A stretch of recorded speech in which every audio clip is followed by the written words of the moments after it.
6, 7, 8. What time is it? It's 9, 10, 11.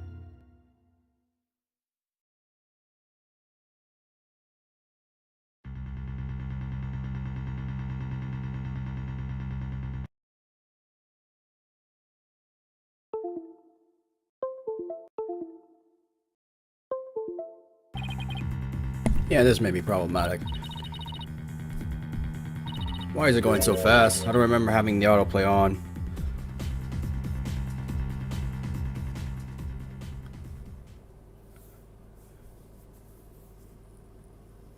Alrighty then.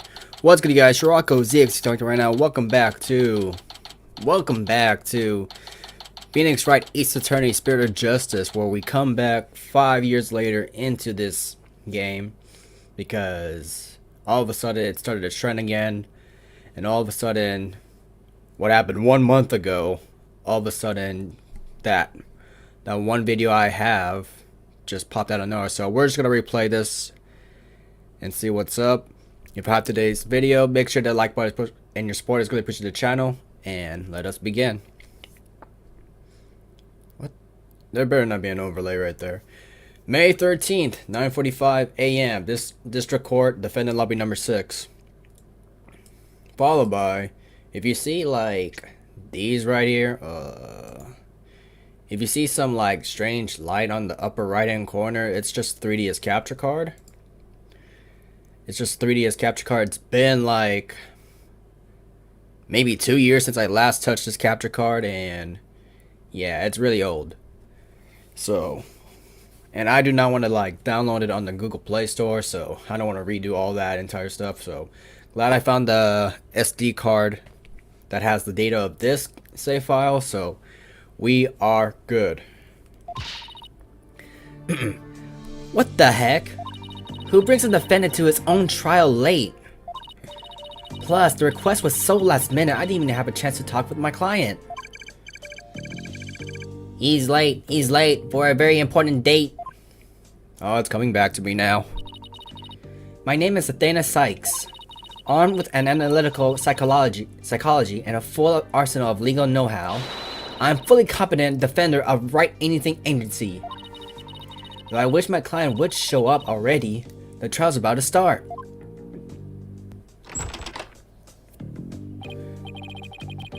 It appears we made it just in time. We? Where have you been? The trial's about to start, Simon. You needn't get so worked up, Athena. His baldness can wait. There's no wait for me.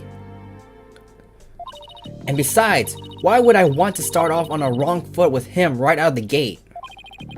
Dealing with such matters is part of being a lawyer, if I'm not mistaken. Yeah, well, covering for your lateness is not. Still, what a rank amateur I see. This is Simon Blackwell. He might not look it, but he's actually a prosecutor and a psychology specialist. He and I go way back. As for our shared specialization in psychology, we're both disciples of the same person, so to speak, but he's kind of my senior, I guess. My twisted sense of humor or no, I wish he stopped treating me like a child all the time. So, where are Wright Dono and Justice Dono? Mr. Wright is abroad and Apollo is helping Trucy with her magic show. Didn't I tell you? They're what? So neither one of them are here? Leaving you to take this on alone? Yep. Ye gods. Call Wright Dono back. It's not too late. Oh no, not too late at all. He would only need to know how to teleport. Very well. Then I will settle for Justice Dono. Go grab him by the horns and drag him here. Apollo is literally in the middle of a show, Simon. You may not want to admit it, but I've got what it takes to take on this case. Just leave this to me and go watch from the gallery. As your defense details in spectacular fashion? No. As I win the heck out of this trial. I'll be okay. Promise. So wipe that look off your face already, will you?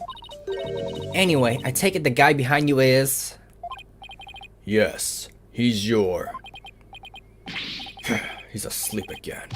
Oi, Bucky, wake up. Ow! What'd you do that for, Simey? Hick. Oh, he's our client, I remember now.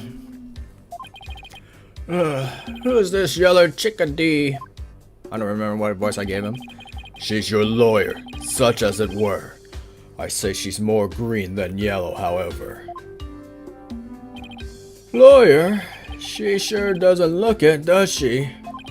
Is she like your fellow apprentice or something? Heh, something like that. I've known her longer than I've known you. You could say we're bound to one another. Okay, well then guess I better call it Miss Chickadee then? Simon, this guy's not only rude, but he's 3 sheets to the wind at his own trial. I can't make a freaking hiccup noise. I know we just met, but I'm ready to give him a piece of my mind. Do as you will. Just save it for after the trial. Miss Chickadee?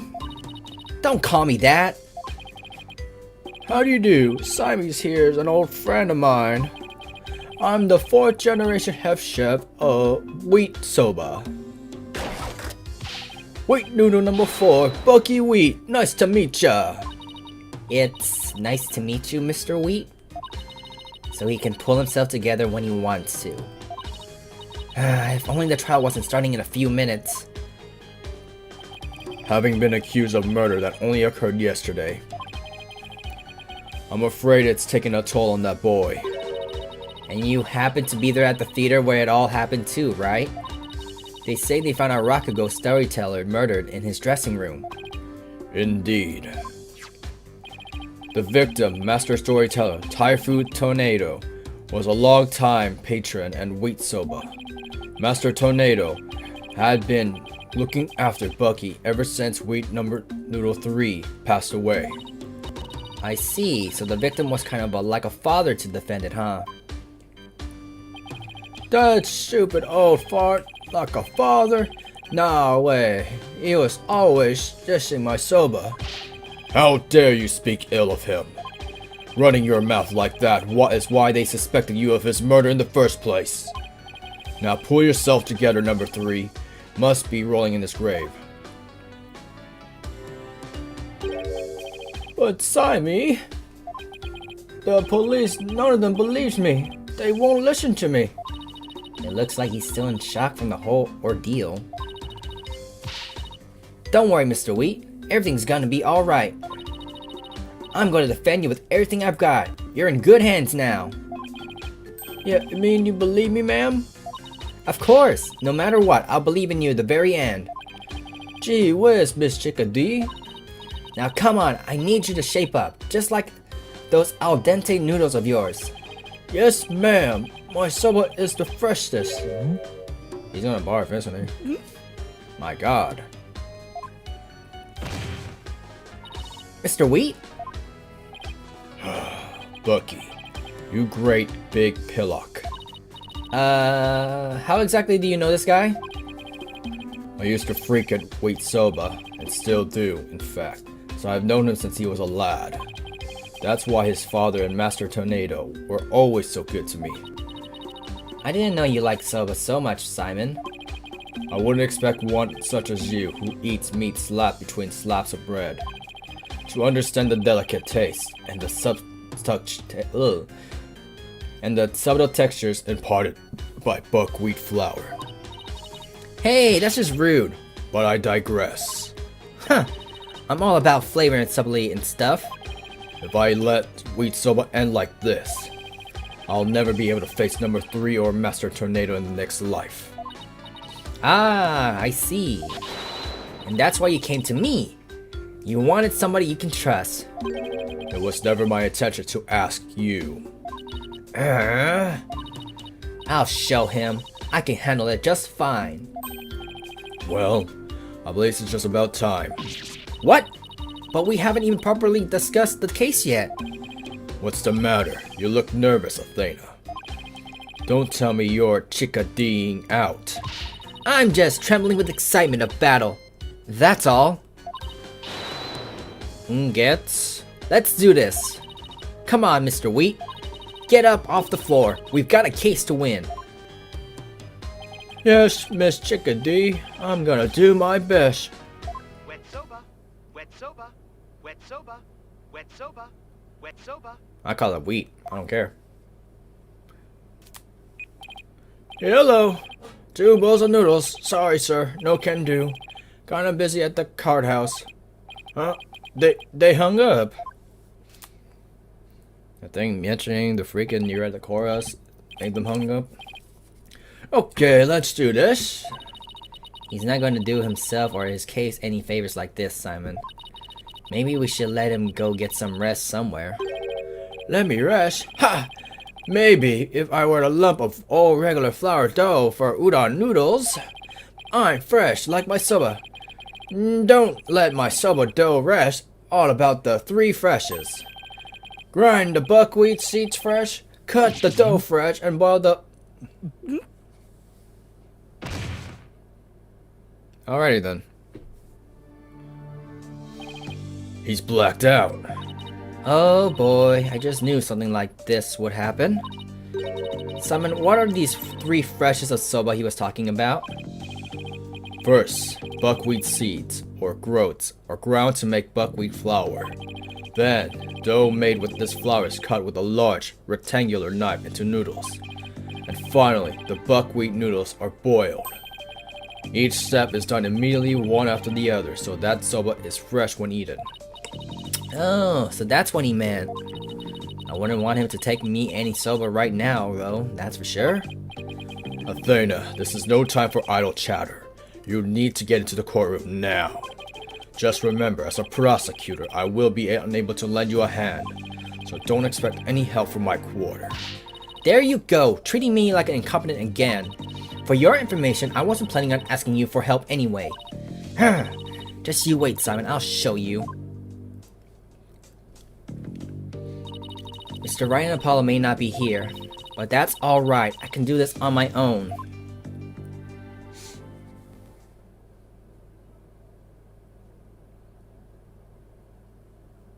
And now it's the introduction. May 13th, 9:50 a.m. District Courthouse, number 4. Day 1, court is now in session. All rise. Court is now in session for the trial of Bucky Witt. Oh yeah, I forgot I gave her that. Defense is ready, Your Honor. The prosecution is fully prepared, Your Honor. What's this? No prayer this time, prosecutor? I forgot how to pronounce that. Samadhi? That is correct, Your Honor. To expedite these proceedings, I completed them beforehand in the lobby. How very thoughtful of you. By the way, what brings you back to this country? Chief Prosecutor Edgeworth himself called on me to handle this case. Besides, I have debt to repay, and though my opponent is yet a coward thing, I have no qualms with sending her down to hell. Objection! If you have a score to settle, it's with Apollo, not me. But more importantly, I am not a cowl thing. I am a qualified and capable attorney. Then what is that yellow attire, if not proof of your immaturity, you small spring chick? Now, cease your shrill chirping. Now, Prosecutor Samadhi. She is still only a teenager. Please go easy on her. Great. Now even the judge is giving me the kid treatment. Very well. Shall we begin, Your Honor? Yes, I suppose we should. Now then, Prosecutor Samadhi, please give your opening statement. I'll show them what I can do. They'll be sorry they underestimated me. Certainly. Let the last rites of the victim commence. The incident is believed to have occurred at around 4 p.m. May 12 at the Storyteller's theater called Kudu Kudu Te. The victim was a great master of the Tornado School of Rakugo, or comedic storytelling. His name was Taifu Tornado. The scene of the murder was the theater's dressing room. It's accessible via the staff entrance hallway, and he has an inner and outer sliding door. Backstage diagram added to the court record. Oh god. The estimated time of death is between 2 p.m. and 5 p.m. The cause of death is suffocation, though how the victim suffocated is yet to be determined. The autopsy found nothing unusual in his lungs or stomach, and there is no murder weapon.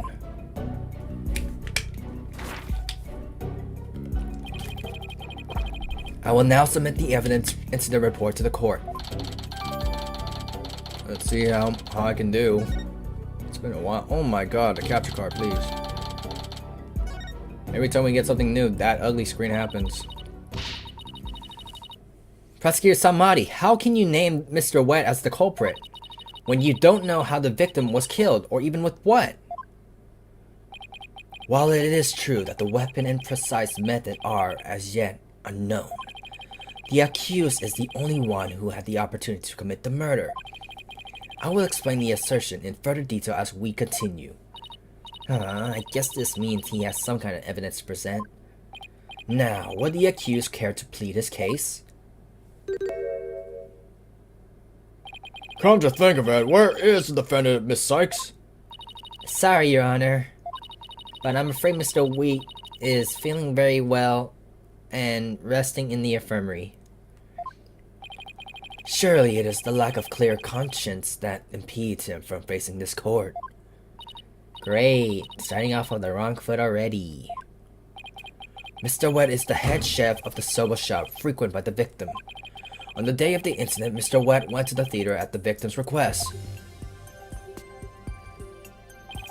Taifu Tornado was a connoisseur of soba, as you can see in these photographs. He was apparently making soba himself in his dressing room that very day. The soba found at the scene is likely the soba he himself made there. Likely liking soba is one thing, but making it in a theater dressing room is a bit much known.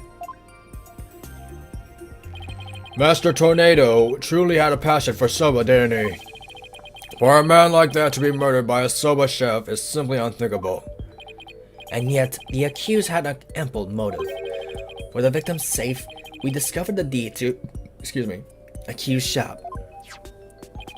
Mr. Wet was to inherit the wheat soba when he lost his father recently. However, it's believed the victim stole the shop's deed during the transfer process. The prosecution believes the accused killed the victim in order to get the deed back. Jesus Christ, every time we got new information, that little thing just pops up. A murder over the deed to a shop. That does sound like a plausible motive. So that's what this case is about. I wish Simon had filled me in a little better. I could have contributed more than just 1,000 buckets of cold sweat if he had. Defense. If your demeanor, I gather you know very little about the details of this case. Well, you see... You are dishonoring the soul of the victim by appearing in the courtroom unprepared. You are an embarrassment to your profession. Your putrid egg yolk. I'm sorry. I paused a red pepper and now I'm an egg yolk. We've only just started and I've already been demoted from spring chick. I'm ready to call my witness, Your Honor.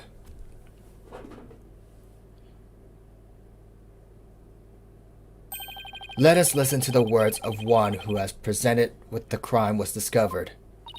Someone who was there when the victim's body was found? Very well. Witness, please take the stand.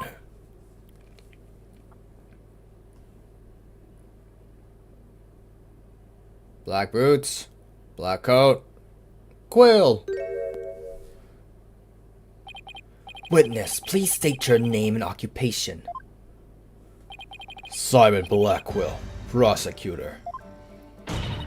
Prosecutor Blackwell? You didn't tell me you were going to take the stand. There simply wasn't time.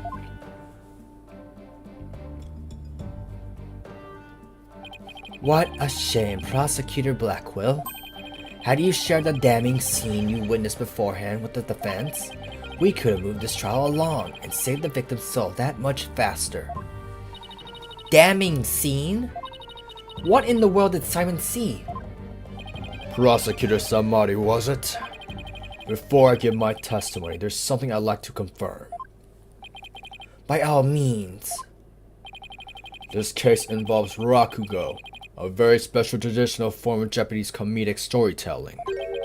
Do you have enough knowledge of this art form to handle this case competently? Whatever. Are you implying that I am not qualified for this case? Not yet. I'm simply trying to ascertain your familiarity with the topic for now. It is the prosecutor's duty to learn the background of any case he takes on. I did some research on rakugo last night and have grasped the overall idea of it. How much could you possibly grasp in a single night?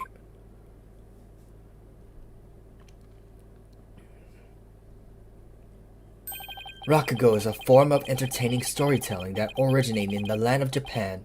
In it, the storyteller sits alone on the stage with only a fan and a towel and the rakugo artist tells long, whimsical stories, giving each character a distinct voice. This traditional art was originally invented by monks to make sermons more interesting. Are you satisfied? If not, I could explain the 12 types of endings to such stories. Or shall I perform the famous story of Jugemu instead? It appears you have put a bit of study. Your acknowledgement is most welcome, Prosecutor Blackwell. I can see why you're known for being quite thorough in your research, Prosecutor. Now, I would love to see you perform that story you mentioned, if you don't mind. If that is your honor's request. Jugemu. Your honor, can we please get back to the trial? Oh, right, of course. I nearly forgot. Seriously? Of all the things for you to forget. Ahem, now then, back to the case. Prosecutor Blackwell, please tell this court what you witnessed.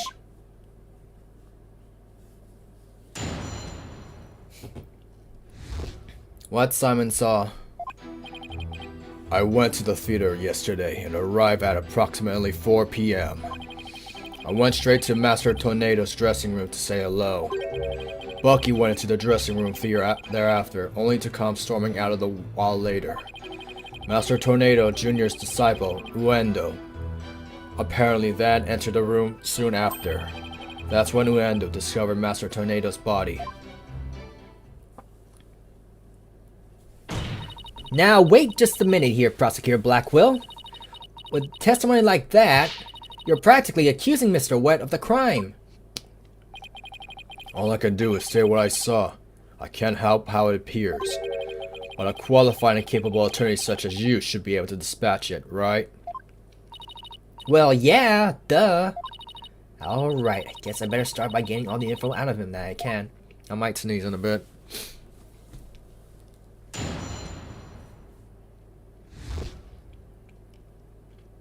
What Simon saw. I went to the theater yesterday and arrived at approximately 4 p.m. Prosecutor Blackwell, what did you get to the theater for in the first place? I went because I had received an invitation from Master Tornado. Here, see for yourself. It was a special show commemorating his junior disciple Uendo's promotion. It was also an occasion to announce the boy's succession to the stage name of Uendo 2. So what exactly does it mean to succeed to a stage name? Huh, you really don't know, do you? In the performing arts, a name succession is when an artist inherits a predecessor's name. I see. So there was another Uendo Rakugo artist before, and this disciple succeeded him, huh? And what exactly did your invitation say?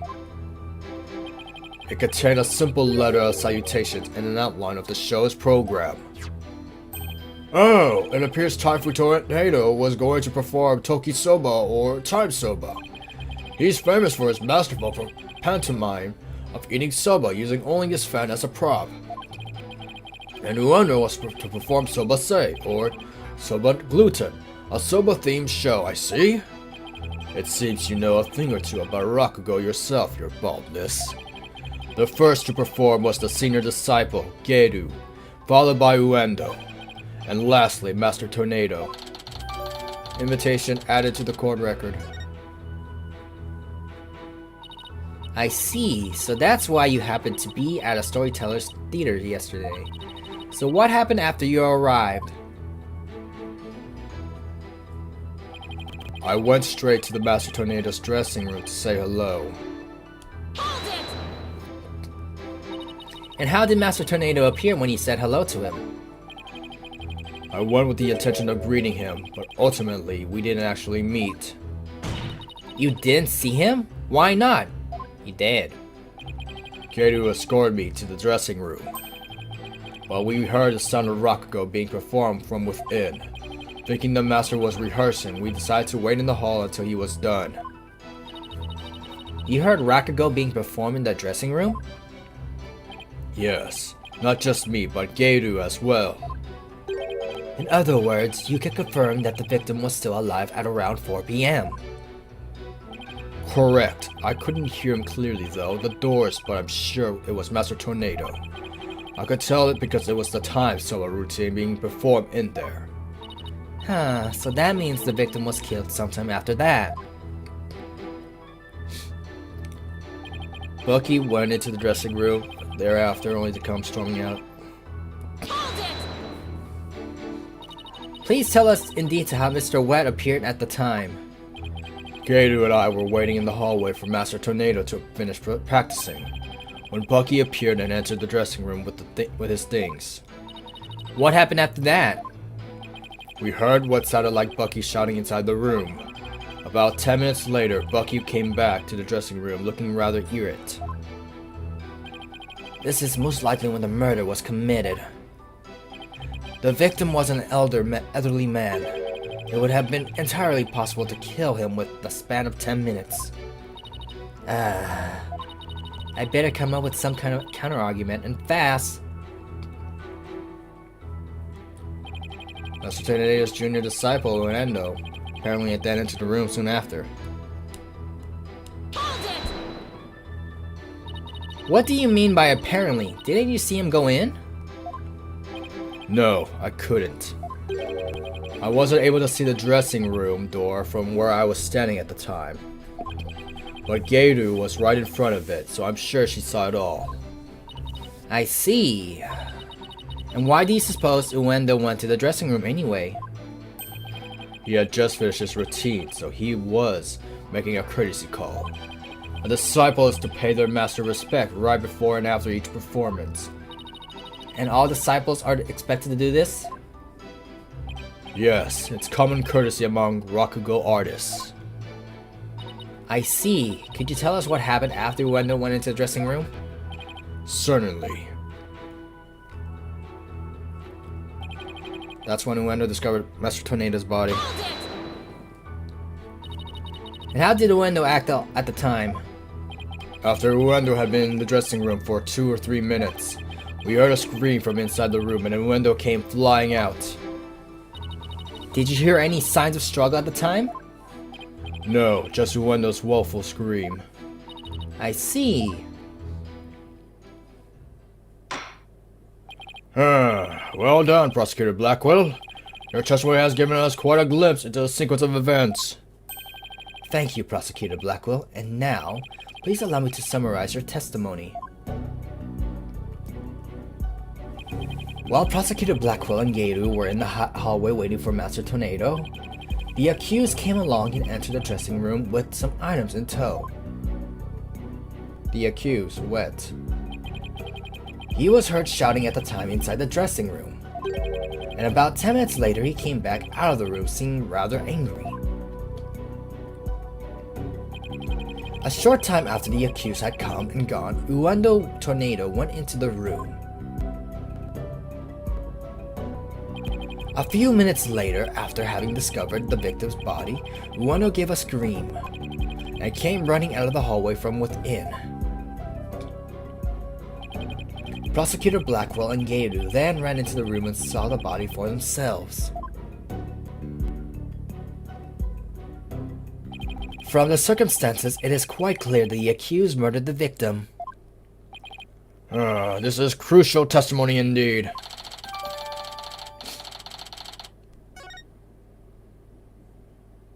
Defense. An eyewitness has given conclusive testimony. Why not let it all go now and allow the victim to his last rites? Not in your life. If Uendo went into the dressing room too, he was the first to discover the body. Then who's to say he didn't commit the crime? Uendo was in the dressing room for a mere 2, perhaps 3 minutes.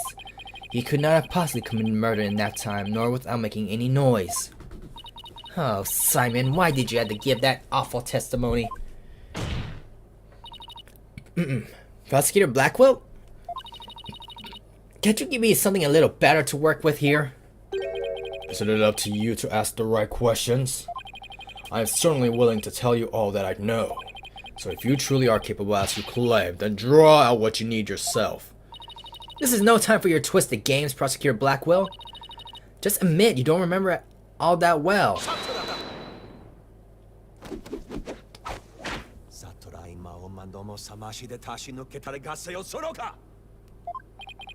Prosecutor Blackwell, watching you conclude with a defense like this, I see that you are no prosecutor.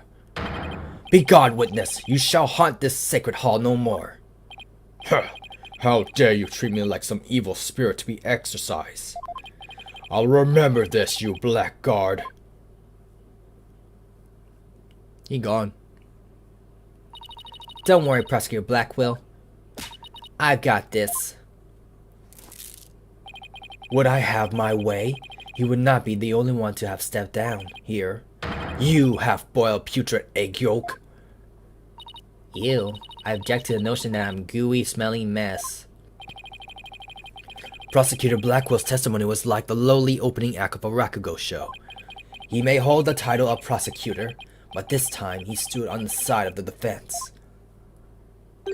To restore balance to this trial, I would like to present an actual witness for the prosecution. And who is this witness?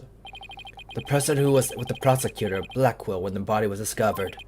She's another entertainer of the Tornado School, Miss Geiru Tornado. She's here!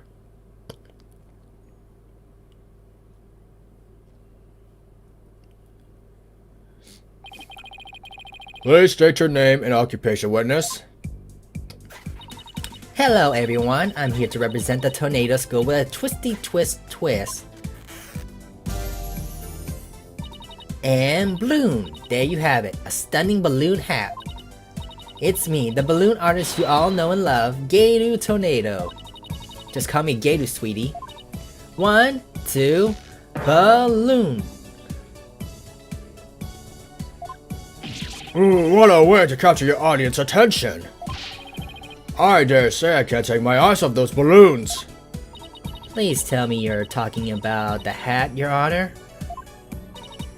Oh, Mr. Judgy, I'm so glad you liked my performance. Would you consider joining my fan club? Pretty please. Oh, absolutely. And please save your fanboying for after the trial, Your Honor. Anyway, Geiru, I can't help but notice you seem awfully cheerful for having just lost your master. Of course, I'm sad, but Shisho would scold me if I didn't put on a big smile. Never show a sadness. Smile, smile, smile with a twisty twist. And balloon. there you have it. One gorgeous cake. I see. I guess an entertainer's gotta do what an entertainer's gotta do. Her balloon art's worse than a Rorschach test. All I saw was a severe monster head. Geru, you're obviously a balloon artist. So how did you come to the member of a Rakugo school? Well, my father, my late father that is, was a Rakugo artist, you see. So I joined a tornado school to be just like my daddy someday. I see. My father and I owe so much to Shisho, our master, but that Bucky Wet. Oh, how could he? I want to see him pay for what he's done as quickly as possible. Your distress is entirely understandable, and my condolences for your loss. And not only that, but he... You have more to say about Mr. Wet? Every time he comes to deliver soba to us, he yells at me. He always tells me to get away. Is there any reason why he would say such a thing to you? He says the smell of my perfume will get into his soba and ruin it. Like, how can he say that? This is a great scent. How very rude of him. I don't blame you for being upset. Excuse me, Your Honor. Please don't let Geru's balloons bias your judgment. Mr. Wet hasn't been proven guilty yet, remember? It will be interesting to see how long that fire of yours will last, defense. Now then, Geru, please share the truth with this court. Yes, Geru, your testimony, please.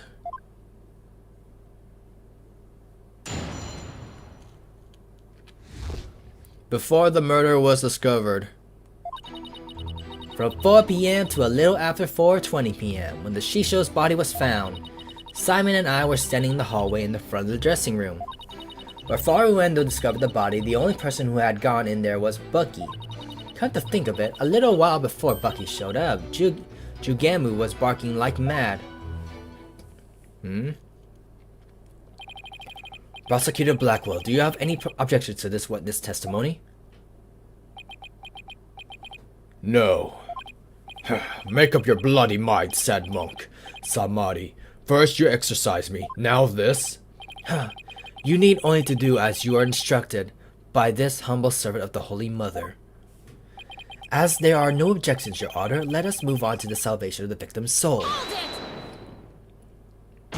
Hey, I'm the defense attorney here, Prosecutor Samadhi. And I just might have an objection or two once I actually cross-examine the witness. I don't know why I stuttered.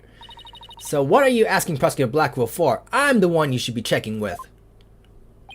There is a passage in the sacred scriptures of Qur'anism. I forgot how to pronounce that. Qur'an. To stir the wind is beyond the power of a spring chick. In other words, the inexperienced are useless. With that in mind, it seemed more judicious to consult Prosecutor Blackwell. He doesn't even see you as an adversary, Sykes Dono. Well, I won't let either of you insult me. I'll show you I'm no inexperienced spring chick. Your Honor, I'm ready to cross-examine the witness. I hope you can make Prosecutor Samadhi see you as a worthy adversary, Miss Sykes. I'll allow your cross-examination, so you better strike while the iron is hot.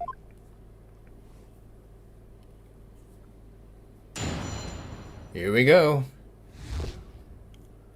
Before the murder was discovered. From 4 p.m. to a little after 4:20 p.m. when the Shisho's body was found. Simon and I were standing in the hallway in the front of the dressing room. Before Uendo discovered the body, the only person who had gone in there was Bucky. Come to think of it, a little while before Bucky showed up, Jugamu was barking like mad. Jugamu? That's my doggy. I keep him at the theater. Let's see... With a twisty twist. Bloom! There you have it, my cute little Jugamu. He's kinda creepy looking. Oh, but he's a really, really good boy. And why was Jugamu barking? Do you think it's because he saw someone suspicious? If so, then we have a new suspect in this case. Now why was he barking again? Oh, I remember, because it was time for me to feed him. So I went to the yard and gave him some food. Couldn't somebody have slipped into the dressing room while you were doing that? Nope, the door out into the yard was wide open. I could have seen if anybody went into the dressing room. Prosecutor Blackwell, come down to the stand for a sec, please. How many times must I do this? You saw what Gator was talking about, right? So why didn't you mention it before? I can't be expected to remember every minute detail. Well, remember them now, please. Did Gator go out to the yard? Yes, I remember now that she went to feed Jugemu. And I saw her looking towards the dressing room quite frequently as well. Do you recall anything else? It looked as though she was feeding the dog a great quantity of dumplings or something. Jugemu couldn't finish them all, so he buried the rest in the corner of the yard. That's about all I can remember.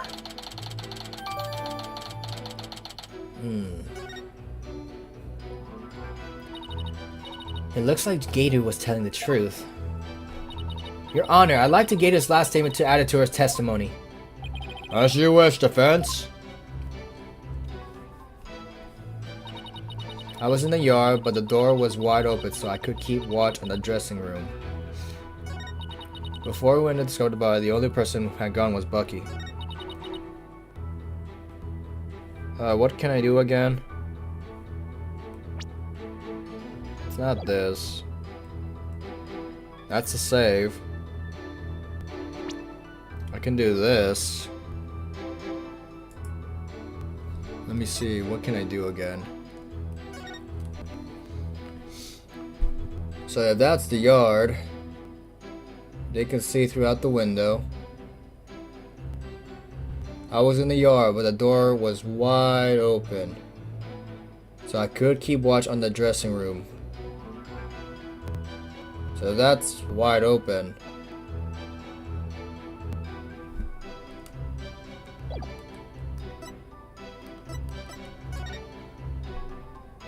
That's the photo.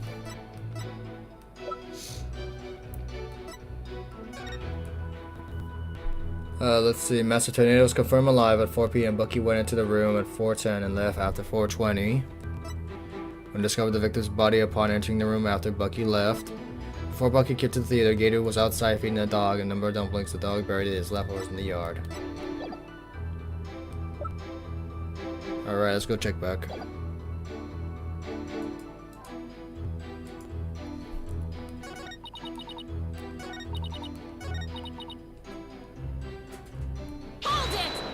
Let's figure it out again. So the murder must have happened sometime in those 20 minutes, correct? By 20 minutes is a long time, isn't it? I don't know. I mean, what do you want me to say? That's what happened, you know? Isn't that right, Simon? Yes, Gator and I can both confirm that Master Tornado was still alive around 4 p.m. Oh yeah, you can, can't you? See?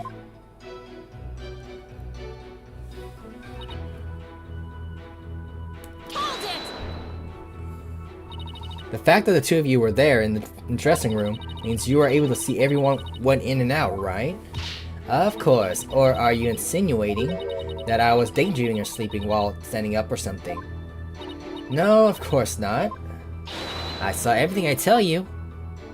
Fine, so you say anyway, but did you really? I think it's that last statement.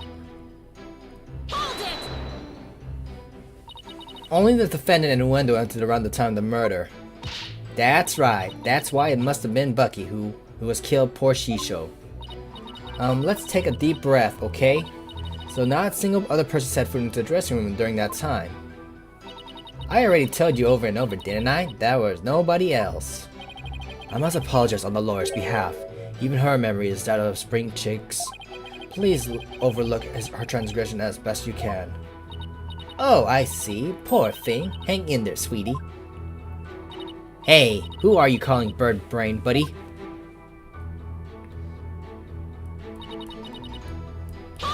It's the last statement. You know what this means, right, Gator? You weren't in the hallway the entire time after your were you? Well, okay, so I did go out to the yard, but it was just for a second. And the yard door was wide open, so I could still see the dressing room the whole time. The door was open, so she could still see the dressing room? Prosecutor Blackwell, I need you on the stand again, please. What am I, your lady in waiting? Do you remember anything about the time Gator was in the yard? Simply that Jugemu buried the food he couldn't fish in a corner of the yard. That's all about I can remember. Thank you. I didn't really need to hear about the dog again, though. When I finished feeding Jugemu, I returned to the hallway, and then I saw Bucky go into the dressing room. No question about it. Okay, so around the time of the murder, Gator and Simon were hanging out just outside the dressing room. So I'm going to find a flaw in there somehow if I want to go somewhere. Next. There's Bucky.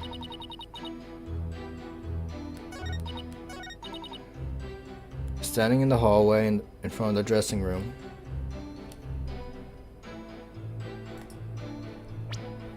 Let me see. That's that. If that's the yard, what's the window?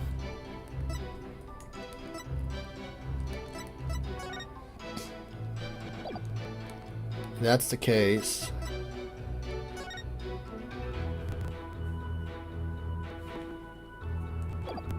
It's that. The X is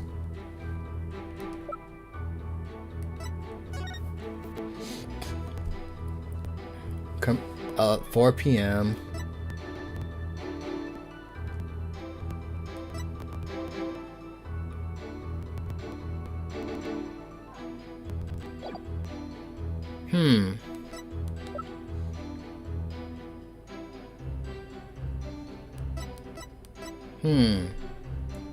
I got two guesses right here.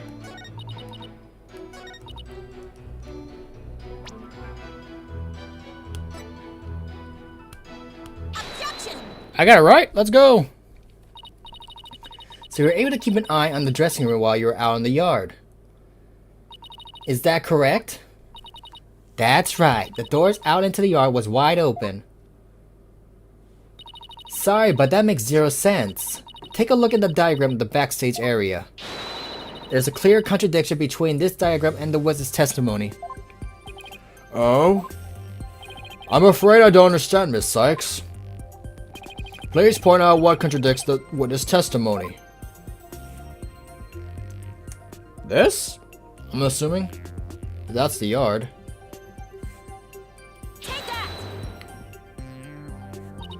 Gator was in the yard near the doghouse. Prosecutor Blackwell even saw her there. And while she was out there, the door to the yard had been left open. Ah, I see. Yes, if the door... Yes, if the door to the yard was wide open, as Gator said, it wouldn't block her view, making it impossible for her to see the dressing room. What? No way! But even if there were, admittedly, a few moments Gator was not keeping watch, how much would that really affect this case? It would greatly affect the case.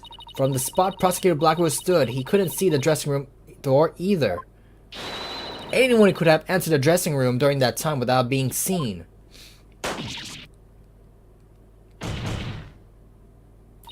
Gator, why did you try to hide the fact that you weren't watching the dressing room? What? Objection. Hide the fact? Will you speak as though you think she had something to do with the murder? Rather than deliberate deception, it was more like simply oversight, right? Witness? Well, I was so shocked by what happened, I was just confused, that's all. Even though she is trying to keep up a brave front as an entertainer, the truth is that she is being torn apart by grief. For her mind to be in turmoil is hardly unexpected. Yes, it must be very difficult indeed. To be a disciple of one's master is akin to be a real parent. Surely her shock is immense. The way this lawyer tries to pin the blame on the poor soul at the first opportunity. All I could say is, defense attorneys are heartless creatures indeed. But I wasn't. That wasn't what I was trying to do. It is beyond your comprehension, defense. Your unskilled argument is scarring this witness even further. And if we ask the people of this courtroom, I'm sure they would agree. What? The gallery doesn't get a say to this? Are you afraid to find out that they think ill of you? Or that perhaps you are in the wrong? Listen to them now with a keen sense of hearing you are so proud of.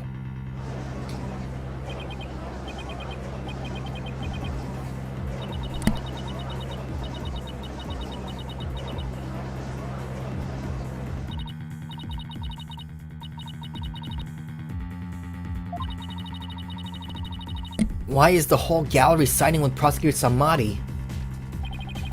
The people understand. They know what is right and what is wrong.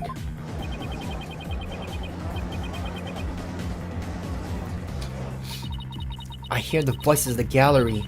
I can hear the voices of their hearts. It's so intense. I feel so alone up here, fighting by myself. Are you afraid, child? It is ludicrous to come to the trial with such paltry preparation of the soul. I command you to leave this courtroom at once. But I can't give up. I have to keep pressing on.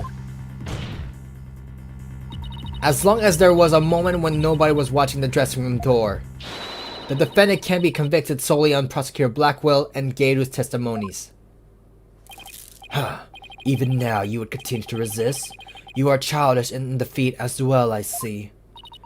I'm not out for the count yet, Buster. I'm just getting started. Despite your posturing, is it not true that your resolve could crumble at any moment? With but little push, you could surely succumb to despair.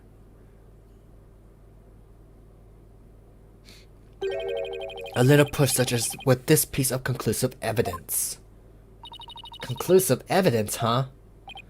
That is correct. We found a critical piece of evidence at the scene of the crime. The victim's dying message, which clearly implicates the accused, Bucky Wet.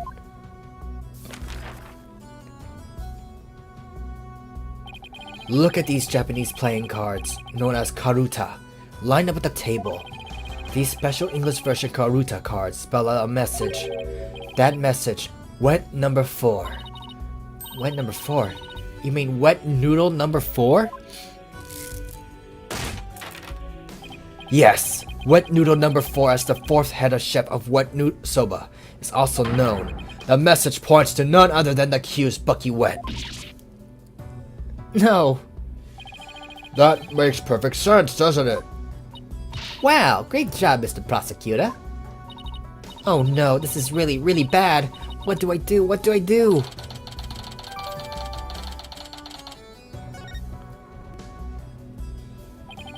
Would you still carry on your futile fight in the face of irrefutable evidence? You can say whatever you want, but I didn't even finish the sentence. It is cruel to give the accused false hope. You will only compound his suffering. Wise people of the courtroom, do you not agree?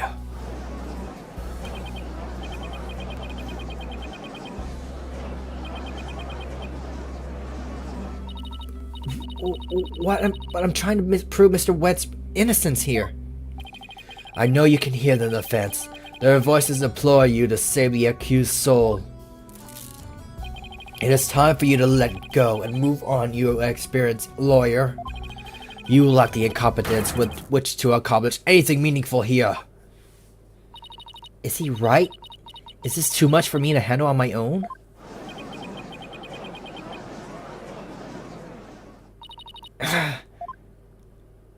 Now, defense, leave everything to this humble servant of the Holy Mother. Silence.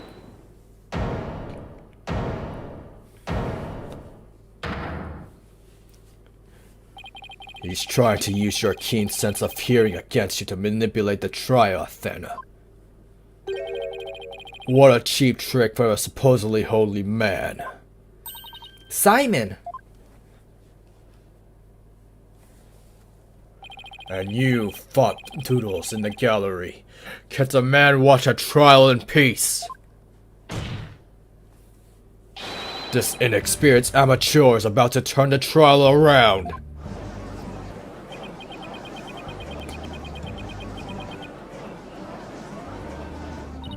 The mood in the courtroom is starting to change. Prosecutor Blackwell, what are you doing at the defense's bench? Huh. I grew bored of watching from the gallery. Besides, if I were to leave the trial to this spring chick, and lose my favorite soba shop in the process, I will be quite cross. You voluntarily stand on the side of the impurity and sin? Truly, what a fool you are. To think you were so easily manipulated by this parlor trick. Whatever happened to a qualified and capable Athena? I just let my guard down a little bit, but it won't happen again. Then grit up your loins and steel yourself for battle. I'm not grinding up for anything in this skirt. But I am ready to get serious. It seems there is now yet another soul I must cast down into hell. I was in prison for a long time, and hell sounds no worse than cell, to be honest. Ah, but the fires of hell will not be the end of your suffering. For the sin you have just committed, you shall surely be reborn as a panda in your next life. A white and black reverse panda, that is. We're not gonna go into this conversation what's black and white or white and black. And you shall be put in a zoo to be exposed to the public ridicule. A threat like that won't work on Prosecutor Blackwell. After all, he's already used to looking like a panda in this life. Who are you calling a panda? Sorry.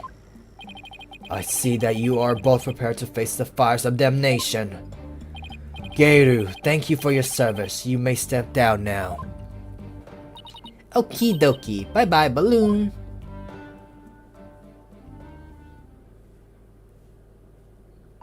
Does everything have to be about balloons with her? Now then. I have a witness prepared to testify about the Karuda cards. And who is the witness this time? Thus, the first to discover the body and someone who witnessed the crime scene firsthand. Mr. Uendo Tornado. The time has come for the ponytail pair over there to finally let it all go and move on. Very well, let's bring in this witness then.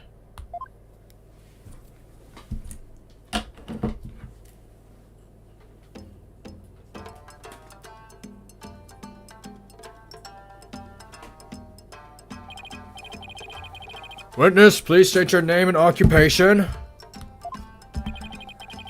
I am the Rakugo Storyteller Uendo Tornado. Even if my performance isn't worth watching, I will certainly watch my words. I wouldn't want to say anything thoughtless and get arrested. After all, that be a Raku no. Thank you, everybody. Good night.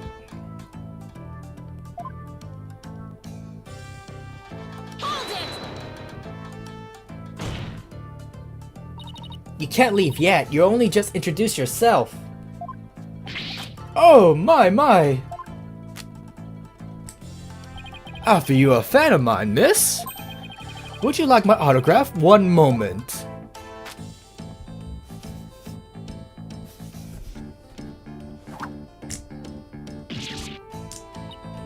Ow! What do you think you're doing?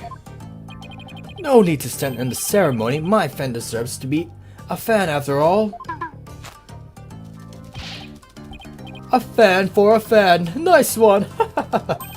Oh, why is it? Isn't Simon? How are you on this fine day, sir? Quite a deal pickle we found ourselves in, what did you say? I don't believe I ever seen you talk quite so much, Uendo. Never perform in a place like this, you know. I got butterflies here, can't you see? Why do I always get the weird ones? Pardon me, witness. As much as I enjoy your banter, I believe we had better return to the case at hand. Ah, I suppose you're right. In that case, I was promoted to Futatsume yesterday and received the stage name of Uendo. The show was our way of celebrating my new name and middle rank standing. And then that happened. I never dreamed something like that happened, not in a million years. And just as I got my chance to start my repaying my debt to Shisho, too.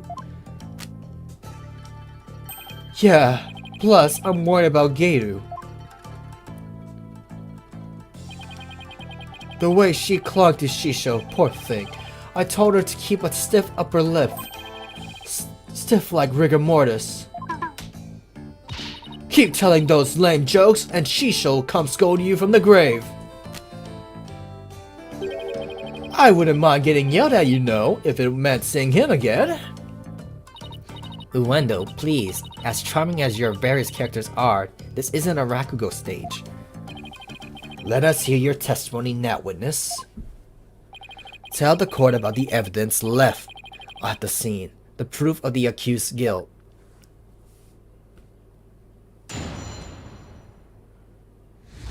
Shisho's dying message. I noticed Shisho's dying message right away. The stiff cards were right there next to the stiff, you see? Hey now, enough with the silly puns already. Anyway, I got the meaning right away. I knew it must have been talking about Bucky. That was Master's final message, left as he was drowning in soba broth. It's so like Shisho not to write Bucky's name outright, plain and simple wasn't his style. Well, that was certainly a more entertaining testimony than usual. The variety of characters performed with the witness was absolutely splendid. But he shouldn't be performing any characters in the first place, Your Honor. And Uendo, the murder weapon hasn't been determined yet. So how can you say the victim was drowned in soba broth? It's obvious. All you have to do is look for the crime scene. He was found with his face shoved in the bowl. It's only natural to assume he was drowned in the broth for the noodles. Except, we're not here to assume things. Uendo, so please stick to the facts. My, it's just like the soba chef to kill someone that way, wouldn't you say? And with the Karuta message he left behind, it's clear Bucky Wed did it. Setting aside the issue of the murder weapon for now, that dying message certainly does seem to be irrefutable evidence. Indeed, it proves the absolute guilt of the accused. Yeah, even I've got to admit that I can't see how that message could mean anything. Bucky used soba for the deed, all to get back the soba shop deed.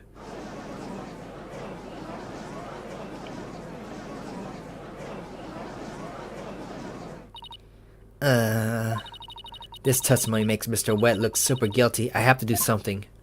Huh. That's his conclusive evidence? What a farce. What do you mean, Simon? What's this? I thought you said you weren't planning on asking me for help. I did, and I won't. Thank you very much. Simon must have found an inconsistency on his testimony. I'd better listen carefully and try to see what he found. Cross-examination. Shisho's dying message. I noticed Shisho's dying message right away. Uendo, when you saw the cards on the table, what made you think they were Master Tornado's dying message? Well, it was a coded message right next to the body. I'm sure anybody would have thought that they were there to name his killer. I love murder mysteries and often watch them on TV. Oh, I see. I saw a similar scene during a murder mystery marathon last Tuesday. That's what made me think this must be a dying message. The stiff cards were right there next to... Did we even get that as evidence? Did we? Nope, we didn't. We need the evidence. I need to see it again. The cards were on the table your master's body was slumped over, right? You must have been surprisingly calm to notice them at the time. As I said, the stiff cards were right there next to the stiff, so they were hard to miss. But wouldn't it have been more natural to notice the victim rather than the cards? The message just caught my eye because the stiff cards were right next to— oh, how many times would I repeat that? Yes, but the fact hardly seems significant enough to make a person take note of them. Stiff cards next to the stiff. So basically, there was no real reason for them to catch your eye, was there?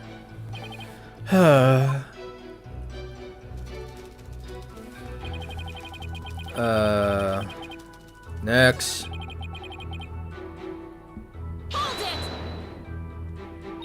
The cards do spell out wheat number 4, which could be interpreted as wheat noodle number 4, I guess. I suppose you took this to mean Bucky Wit. There's only one wet noodle around here, and you've seen that giant 4 on his back. That's the only interpretation that makes sense. Yeah, I guess so. But wait a minute. What is it?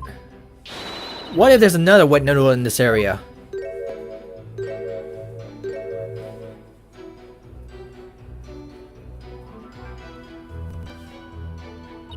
What? Did I say something strange? Bucky is the sole heir to the shop. So enough with the ludicrous straw grasping. Hey, how was I supposed to know? Just listen to the testimony again and find a glaring inconsistency. That was the master's final message, left as he was drowning in soba broth. So the victim lined up those cards in his final moments. How can you be certain that that's how it went down? I know Shisho. He would never let someone get the last words on him, even death. With his face in the soba broth and his conscience fading away, he left a message that pointed toward Bucky as he left the world. It's the only way it could have happened. Wait, the only way? Now you're just speculating. Look, a dying message is something you leave as you're dying, right? I saw a scene like that in a detective show. Uendo, we have a saying in my country. Silence is more precious than diamonds. Please do not speak any more than is necessary. But talking is my livelihood, you know? I talk all the time and this and that, truths and untruths. I can't stop myself from talking. Hopefully he'll stick to the truths without any of those untruths.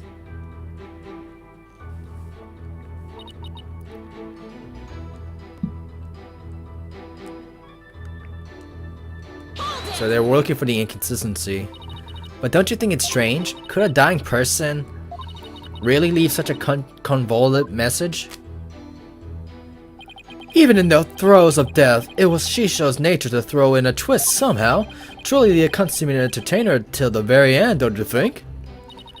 Was he really that great of a man, Simon? It would have been no easy task, to be sure. Bucky, who knows? He was an entertainer for 55 years for nothing. If I ever bite the big one like that, I want to leave a message as good as Shisho's. Well, let's hope it never comes to that. Simon, are all Rakugo artists like this? It's hard to say. It could simply be the eccentricity of an entertainer, or perhaps he's hiding something. Well, he doesn't have to be entertaining people in a court of law. And is he trying to hide something? Maybe it'll show up a contradiction or something. The stiff cards were right next to the stiff. The stiff cards were right next to the stiff. Oh, now we get a better version.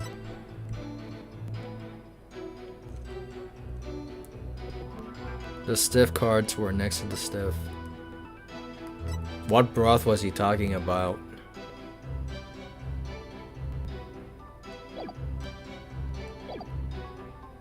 Next.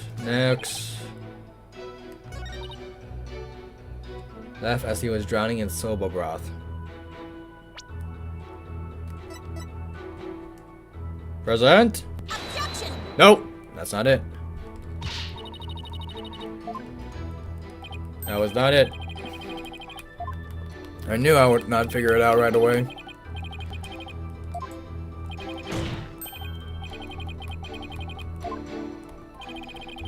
That was not it.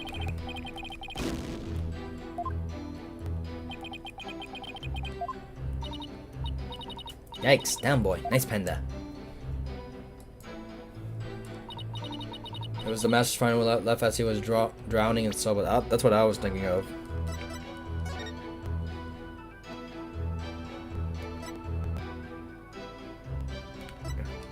The victim was making soba noodles from scratch in the dressing room. The room is covered in soba flour. There are 2 drinks cans in the fridge.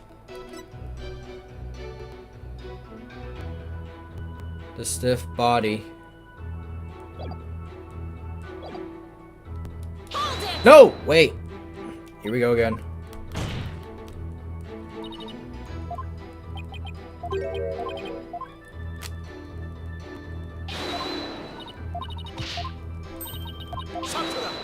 Come on, let's go. Move.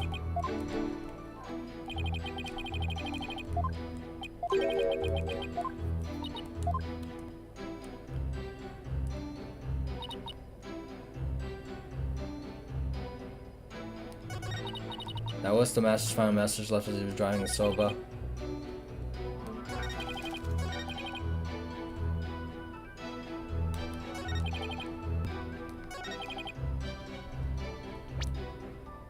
It has to do with the cards. It has to. There's nothing else.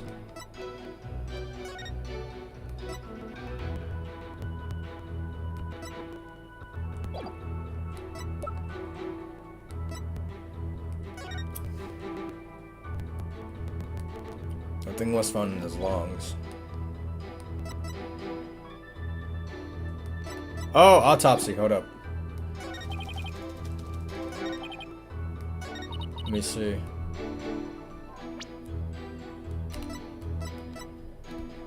Objection! There you go. There's a contradiction in Wendo's testimony.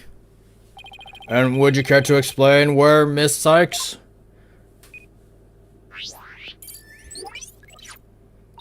Certainly, Your Honor. According to the autopsy report, nothing unusual was found in the victim's lungs. Yes, it does say that, doesn't it? If he had drowned in a bowl of soba, then there should have been soba broth in his lungs. But since there wasn't any, that means the victim was suffocated with something other than soba broth. What? This is the contradiction you noticed, isn't it, Simon? Huh. Not bad. Not bad at all. Heh. I guess I showed you. Huh. But if drowning in the soba broth wasn't the cause of death, then when was the victim's face thrust into that bowl? Come on, son! Typhoon Tormento's face was thrust into the bowl. Before his during his murder? It was suffocation. After his murder. Because no soba broth was discovered in the victim's lungs. His head must have been placed into the bowl after he was killed. And that was when the soba broth must have been spilled into the Karuta cards. In other words, the victim could not have lined the cards up as he was drowning. I see. So it was after he was already dead. Well, why would the culprit do such a thing? I'm afraid I don't know yet.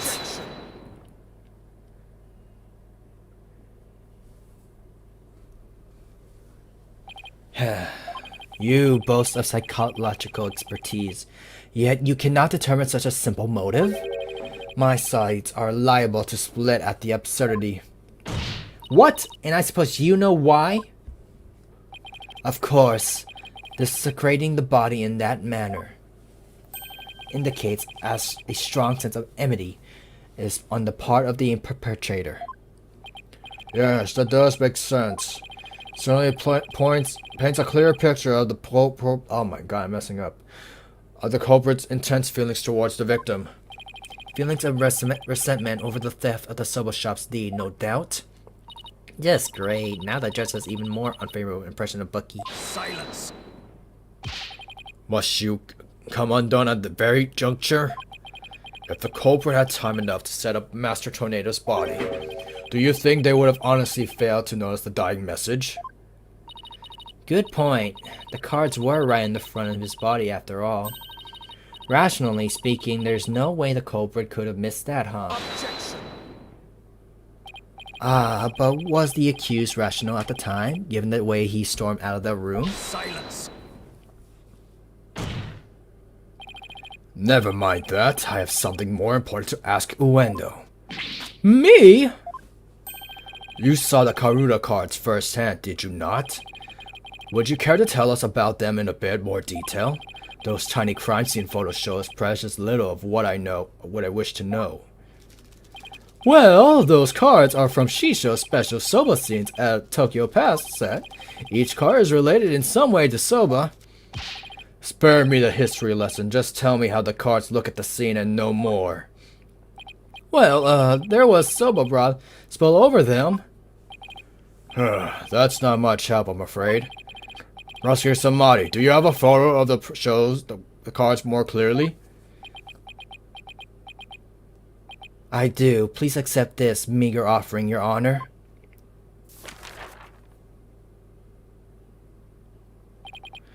Oh my, what delightful looking cards. Well. Tearing Prosecutor Monk's conclusive evidence apart should be a breeze with this. Huh? Don't tell me you have noticed. Don't be silly. Of course I have. Not noticed anything, but I can't exactly say now, can I?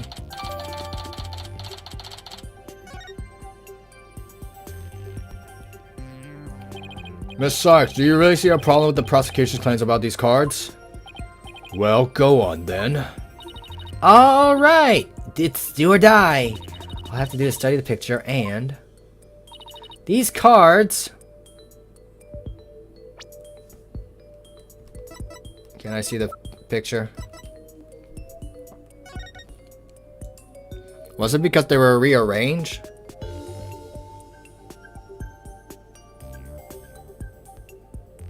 Yeah, I think it's that.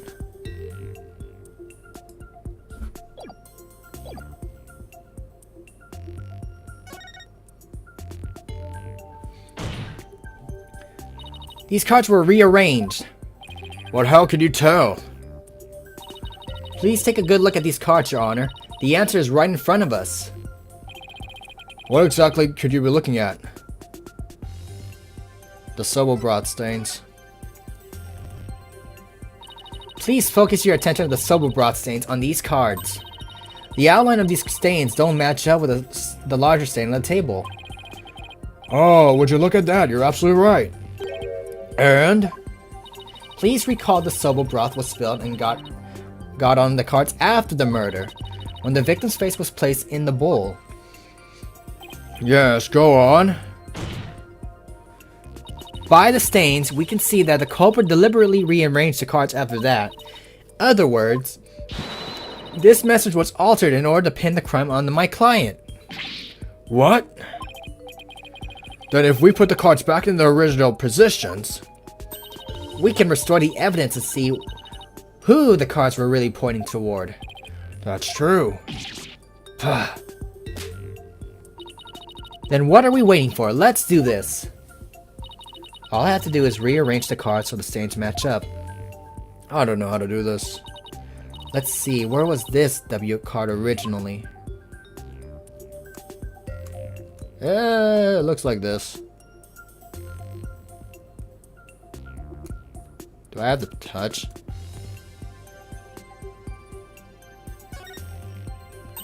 Perfect. Okay, the H card is next. Looks like right here. They both kind of look the same, to be honest.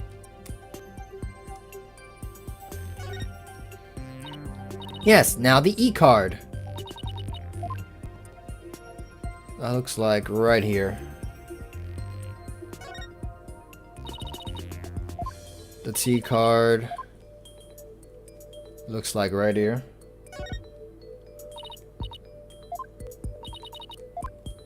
It looks like right here. The O card.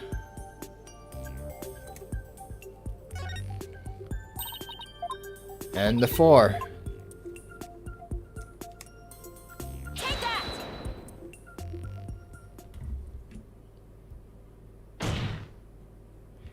So the message, wet number 4, was originally supposed to say Owen 4th. And this is original message is our clue to the identity of the true culprit. What? That indignant look on the prosecutor's sad monk's face is positively priceless. It's absurd. Owen 4th, ladies and gentlemen. Owen 4th.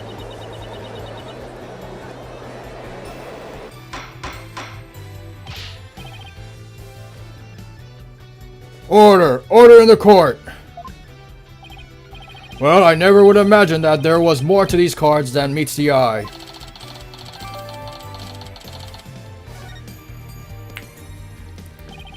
So now that's settled. What does this Owen 4th mean? Wait, am I... Who else do you suppose is to provide an explanation? Of course it's you. But I haven't thought that far yet. Change the cards around all you like, but if you cannot explain what the message means, then it is as worthless as you are, defense. No!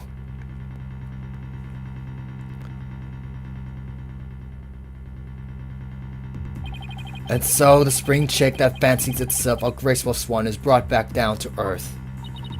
I have to do something, but what? Still, your thoughts for a second. There's a perfectly good witness to a question over there. Oh, right. That's a good idea. Come on, Athena. Get a hold of yourself. Uendo, does the phrase Owen 4th mean anything to you?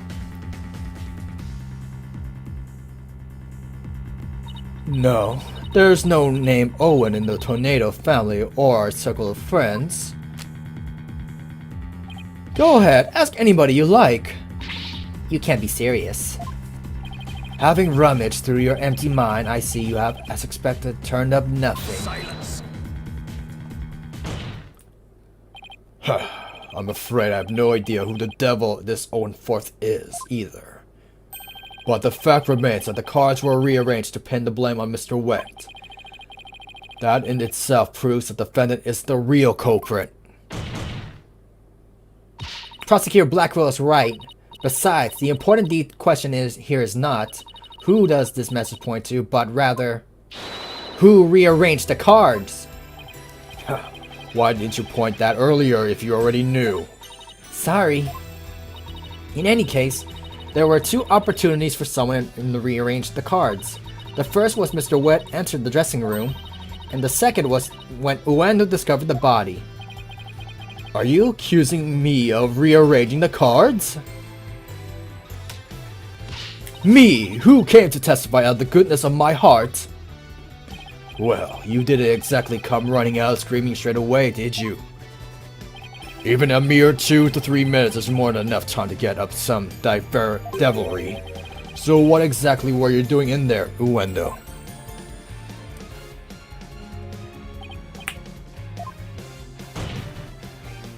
Put down the tea and spit out your answer. Ah, Mr. Prosecutor, what's a guy supposed to do at a time like this? Silence is more precious than diamonds, witness. Therefore, you need only stay silent. The defense is devious. They are waiting for you to make a slip of the tongue.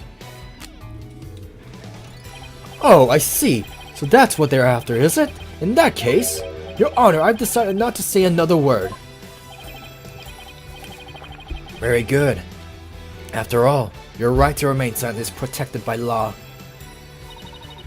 Well, Prosecutor Blackwell, any other brilliant ideas you'd like to share?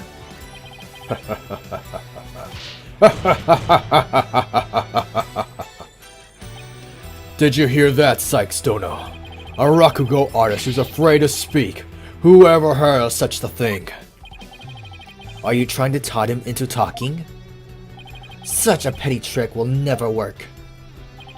That's right, I'm not going to fall for it. I'm only asking to hear your story. Besides, is it not your job to tell your tales if there is an audience to listen? Even so, I have the right to refuse to answer. The more you keep quiet, the more we want you to talk. That's simply human nature. Isn't that right, people of the gallery?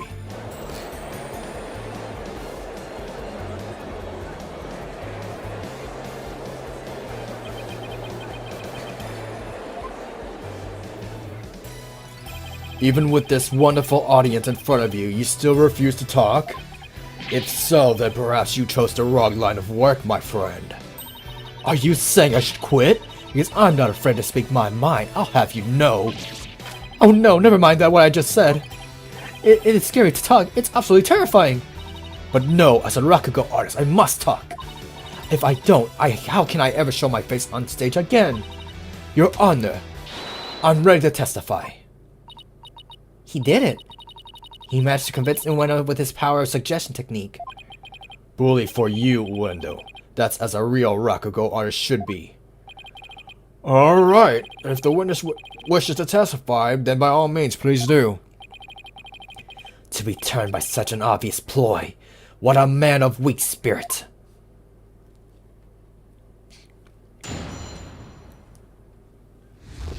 In the dressing room. After my performance, I went to visit Shisho. I called to him from outside the room, but he didn't reply. When I entered the dressing room, I saw Shisho slump over the table motionless.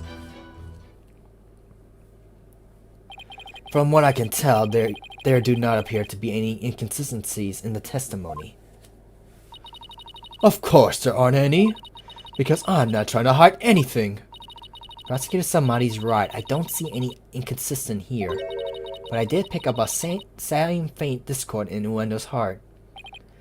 Ponder at all you like defense, but it's pointless. Your Honor, I believe there is no need for further deliberation. I disagree, Your Honor. I detect discord in the voice of the witness's heart.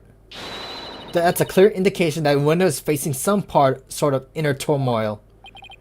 Are you saying what I think you're saying, Miss Sykes?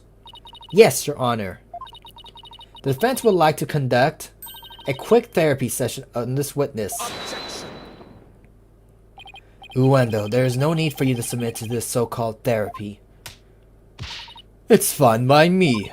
I have nothing to hide. Bring it on. Impudent fool! Why will you not listen to the guidance of this humble servant of the Holy Mother? If the witness wishes to proceed, I see no problem, prosecutor. In one ear, out of the other. It seems the performer has no need for your so-called guidance, prosecutor sad monk. Just know this, Ueno. Your folly will surely earn your divine retribution. Thanks, Simon. I'm going to make the most of this opportunity you created for me. Huh. Just keep your wits about you. I will. Ueno, could you tell us again about what happened in the dressing room? I forgot which screen was it. Was it top or bottom?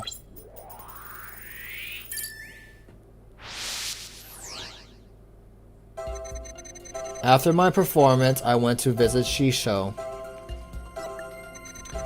I called to him from outside the room, but he didn't reply. When I entered the room, I saw Shisho slump over the table motionless. I didn't really... So it's that part right there. Yeah, it's been a while since It's been a while, so I can't remember exactly how I was supposed to do this. 1, 2, 3...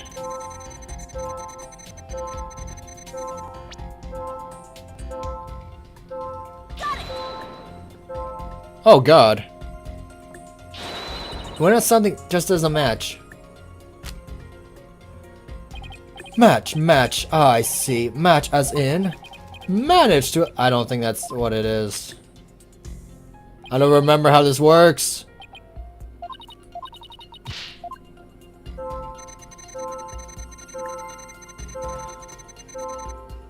Was I supposed to do this?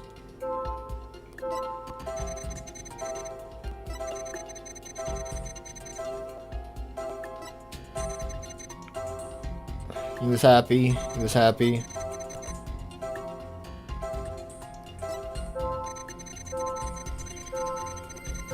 How do I do this again?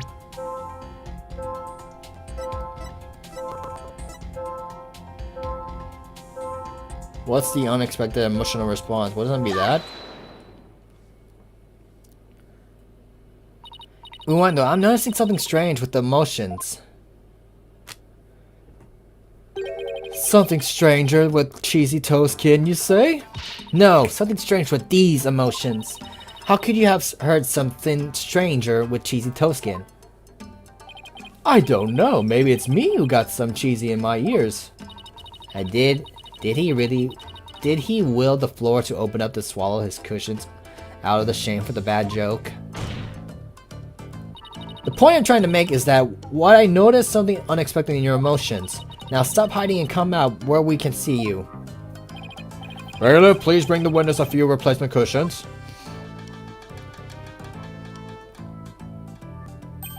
So, what was this unexpected thing you noticed? Oh, come on! His Honor said a few cushions, not a few dozen. Now that we have all good laugh, please continue, Miss Sykes. Who's laughing? Ah, focus, Athena. Don't let yourself get rattled. When you entered the room and saw your master slump motionless over the table, you weren't the least bit shocked, Uendo. Don't you think that's a little odd? Is it though? The lack of surprise means you were prepared for what you saw. And I think I know why. The reason Uendo wasn't shaken was when he saw was because he knew about his master's death. Uendo, I think maybe the reason you weren't shaken was because you already knew you found your master dead.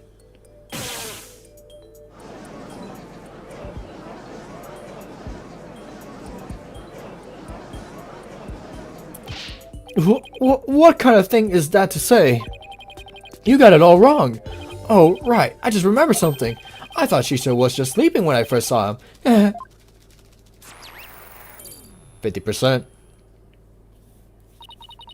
You thought he was sleeping. It sounds plausible, but... What made you think he was asleep? Well, he had his head on arms on the table as if he were taking a nap. Oh, and one other thing, there was that note too. A note? What note? Ah, he must be talking about this. It appears to have been written by the victim. Allow me to read it. Resting. Do not disturb. Yes, that's the note I saw. After reading that, who would think Shisha was napping? That is a pretty reasonable assumption. You've got to be kidding me.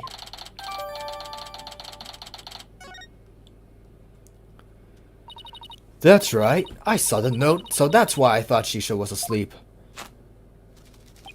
I want to change my testimony to include that statement. Alright, I'll run an update.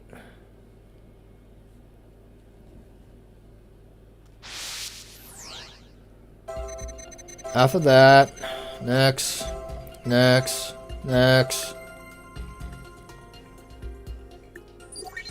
Info update.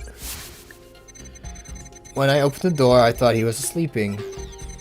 But something seemed off, so I rushed over to him. I was shocked to find him dead. I couldn't believe my eyes.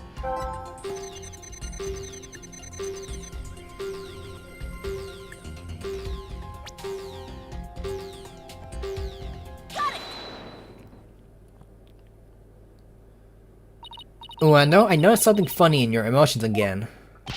Funny, you say?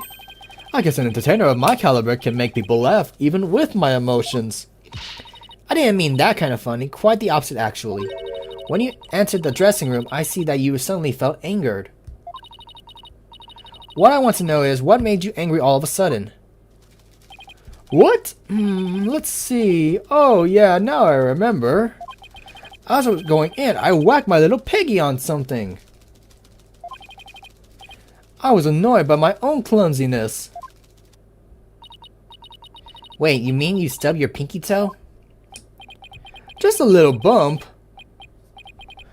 No big deal. It's embarrassing, really. Sounds more like he's hiding something. I better dig a bit deeper. No one to be embarrassed with, though. Afraid it's something we need to look into. I don't really see anything you could have stubbed your toe on. In the area in the dressing room door in the picture. But maybe there was something there at the time. You wanna know? What exactly did you stub your toe on? Objection. What an irrelevant question. You dishonor the soul of the victim with these unnecessary delays. You tell her, really? Who doesn't stub their toe every once in a while? You really gotta fuss over every small detail like this. Well, the thing is...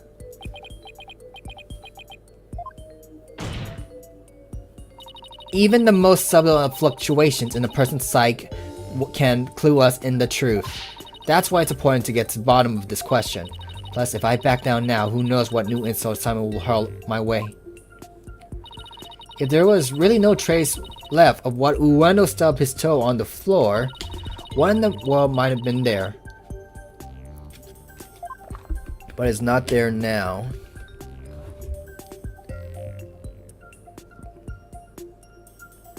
What would he stub his toe on? Beside the desk.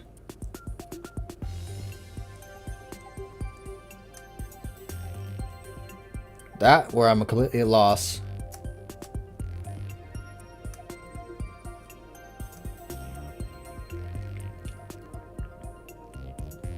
What would he be doing there?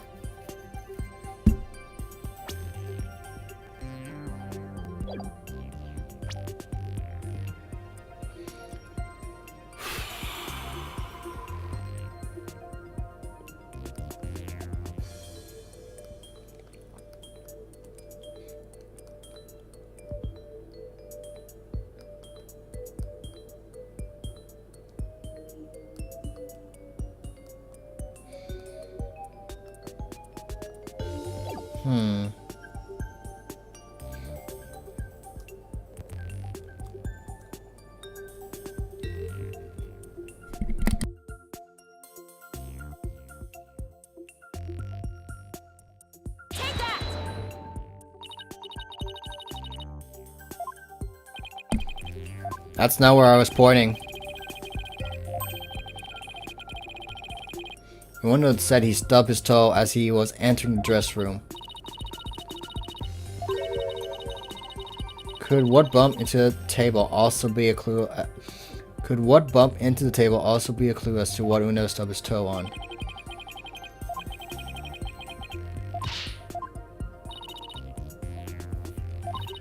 I was pointing at something else. I was pointing here, not the table. Oh, it was part of the table. That was the marking of the table right there. So what pushed it over there?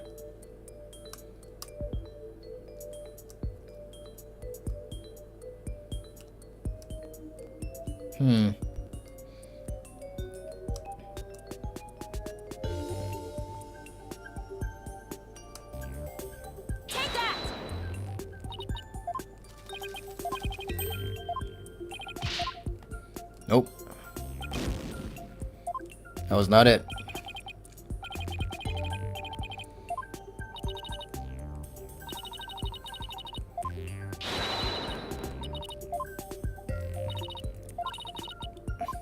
Because what made the table move is the question.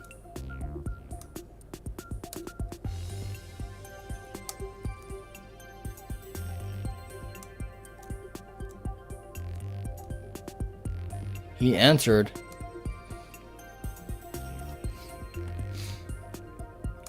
Something had to move.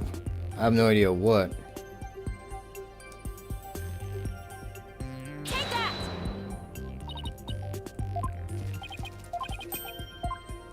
Nope. Even I'm at the loss.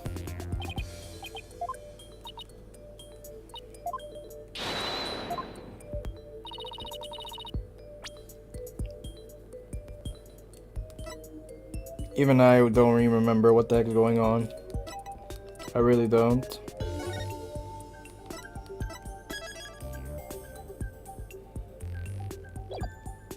I really don't.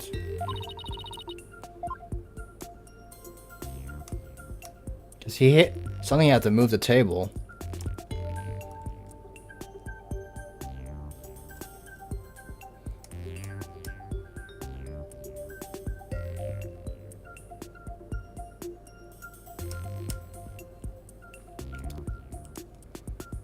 I have no idea what that is.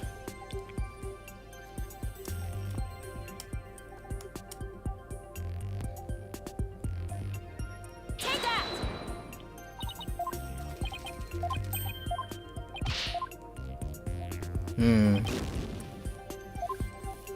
I'm really at a loss here.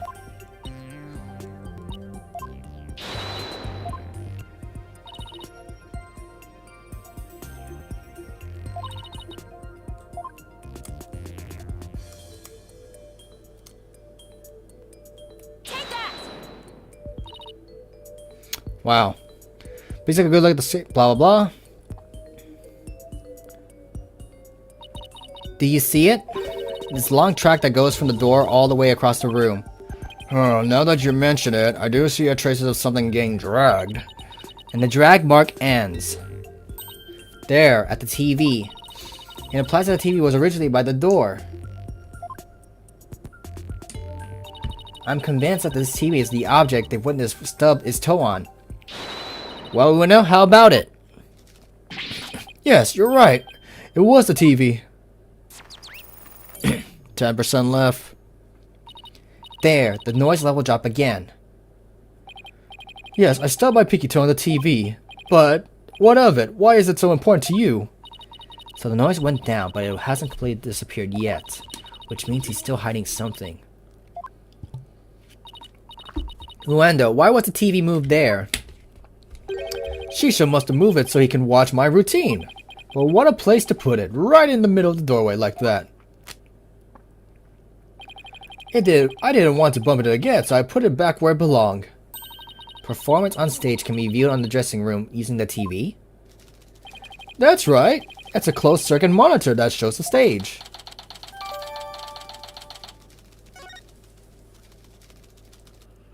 I see. Now what? I can't find anything else out of place, and I still haven't gotten the noise level down to 0 yet. Simon, I'm still getting noise here, but I don't see anything else fishy. This is precisely why amateurs are such a bother. Sorry. I'm in no mood to play nursemaid here, but if that's what it takes to save the soba shop. Oi, Uendo. Here's a curiosity for you. This table Master Tornado slumped over looks like it was moved. Did you happen to bump into it while you were moving the TV back? Oh my, yes, you're right. The TV hit the table and Shisho's body moved with a jolt. That's when I first realized that Shisho was dead. Oh, but how scared I was. I see, thank you. We're finally getting a more precise picture of how the body was discovered. But I wager you need to put the spurs to Uendo just a trifle longer. Right. I can't keep asking Simon to bail me out like this. It's about time to regain my footing and really stand on my own. Uendo, what you said just now about discovering your master's death, could you please describe all of that in the court in detail? Alright. But before you do, let me just plug in the latest information.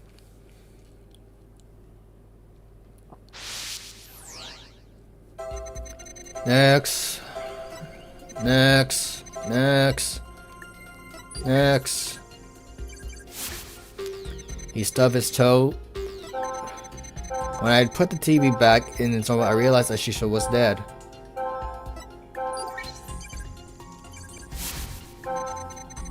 Seeing him slump over then, clutter, table, sniff. Oh, Shisho.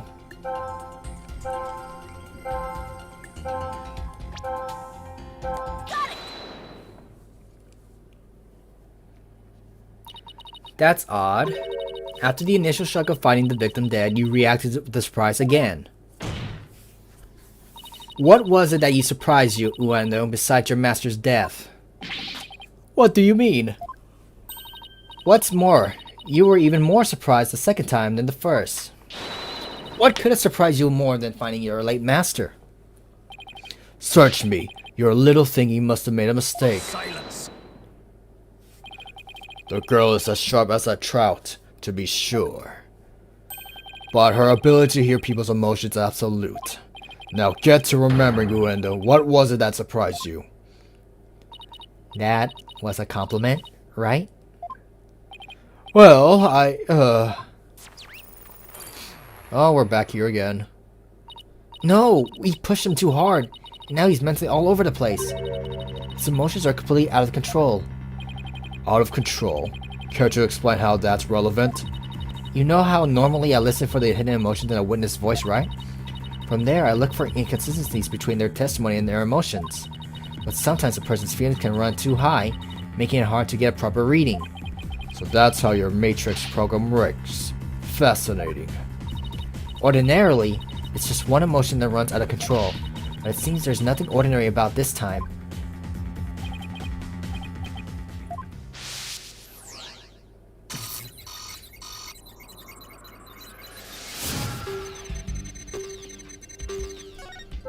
Next.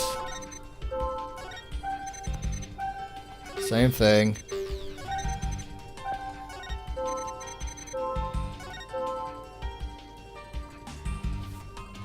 I knew it. Huh. What's got your knickers all of a bunch now? Ueno has multiple emotions running out of control at the same time. I've never seen anything like this, ever. So how does one bring a situation like this back to under control? I'll have to find the root cause of the tangled mess before I can treat him. If I can identify what's causing the emotional rampage, then I can touch probe to dive in further. I'll need to point to what I think the root cause in the touch probe again. Though, through the process I can identify exactly what's causing Uendo so much distress. And that will help bring his emotions back to under control. In that case, let's get started, shall we? Alright, I can't guarantee success, but it's definitely worth a shot. Time to look for the root cause of Uendo's rampaging emotions. Next, next, next, next, next.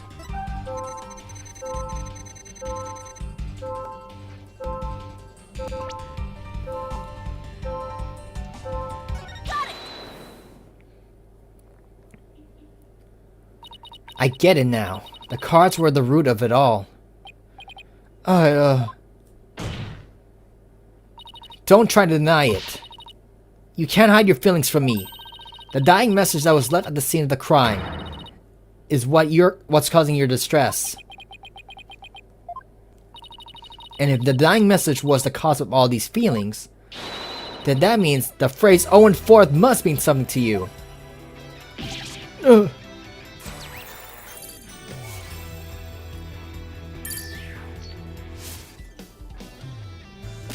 There! Noise level 0. Finally! The dying message consists of 2 words, Owen and Forth, but neither of those 2 words have anything to do with the witness.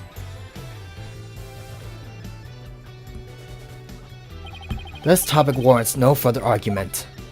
Sure, there may not seem to be any direct connection between Uendo and the message. For now. Why don't you wait and decide what's necessary after you hear my theory? I trust you hit upon something, Athena. Yep, if my theory is right, we can finally solve the case of Uendo and the mysterious Owen Forth. Well, go on then. I can already tell this promises to be interesting. Now, please share your theory with the court, Miss Sykes. There was something puzzling to me about Uendo's out-of-control emotions just now. Namely, that there were 3 distinct reactions present. I have never seen that before, and I wonder how could it be possible. Is there a conclusion to this meandering musing of yours? Hold your horses, I'm getting there. So, could a person flip between 3 distinct emotions of such intensity like a switch? In the end, I concluded that it wasn't just possible.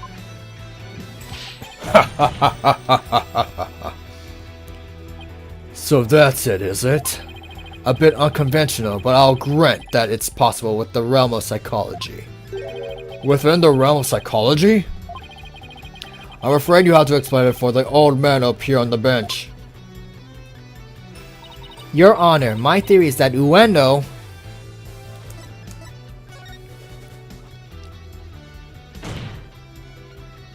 With so many distinct personas, it's clear to me that Uendo has the dissociative identity disorder.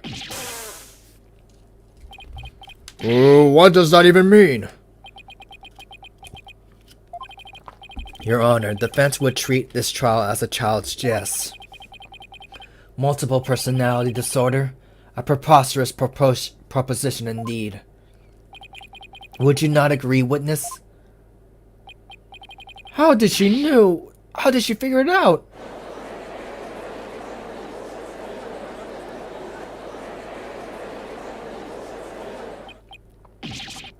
Pakuka! I can't believe it. I did it, Simon. I've read papers on it before, but to think I see a case of it for myself. Blimey. Rakugo artists tell stories as different characters, but as different personalities? Hey, you lawyer girl. You got a problem with us, huh? No problem at all. This is all very hard to believe, but now that we established that the witness has multiple personalities, could each of them please introduce themselves to the court? Uendo Tornado, I'm a Rakugo storyteller, as you know. Hello everybody, Patches, friendly jester here, Kisegawa, courtesan. Is that all of you? Yes, that's all of us. So, there are 3 personalities in total. Ueno, Patches, and Kisegawa, huh? Well, Simon, what do you think now? That you're one lucky duck. Just be glad they were dense enough to be helping you out. Can't you just straight up and say I did great for a change? You appear to be quite proud of your self-defense, but all of you have done is infringe upon the privacy of the witness. I couldn't disagree more, prosecutor. Now that we know there are 3 personalities, a new way for us to interpret the meaning of the certain piece of evidence has arisen. A new interpretation? Oh, now I'm very curious. What is the piece of evidence you were talking about, Miss Sykes? Knowing what we know about Ueno and his personalities, this now makes perfect sense. Present. The Karuta cards? That's right, Your Honor. Recall the original dying message left at the scene. We didn't have a clue as to what Owen Forth could possibly meant. But now, with this new information about Ueno and his personalities, isn't it possible that Owen Forth actually means a secret fourth personality of Uendo? A personality named Owen? What? Pakuka! Uendo must have kept his dissociative identity disorder from us because he didn't want to be associated in any way with that dying message. No, that's not why. Why kept our disorder a secret for a different reason altogether? We've been taking advantage of our affliction to act out various Rakugo characters. If word of this got out, well, our reputation as Rakugo artists would be tarnished, as would the Tornado name. That's why we kept it a secret from everyone except members of the Tornado School. But really, there's no 4th personality, it's just the 3 of us here. A plausible enough sounding story. But it doesn't prove you didn't rearrange the cards, does it? But... I will concede that it is highly likely that the witness rearranged the cards. Is Prosecutor Samadi actually agreeing with us? However, it is not also possible that the accused killed Master Tornado.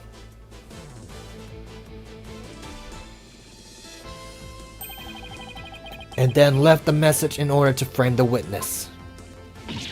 Yeah. And upon noticing the cards when he found the victim's body, Unendo rearranged them. Silence. A fantastic tale, but a tale nonetheless. No one outside the Tornado School knew about the Tornado Uendo's multiple personalities. Uendo just finished saying so himself. Ah, that is true, but ultimately meaningless point. The witness was only in the dressing room for 2 or 3 minutes. That's far too little time to commit murder, wouldn't you say? Objection! Then who's to say he couldn't have done it before the discovery?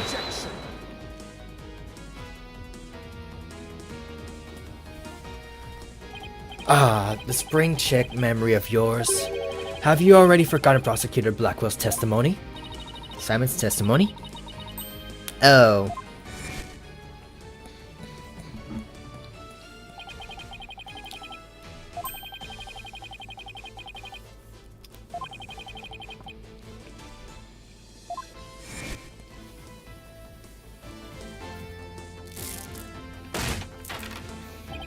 That's right. Until just a few moments before Uendo entered the dressing room, Typhoon Tornado was confirmed to still be alive.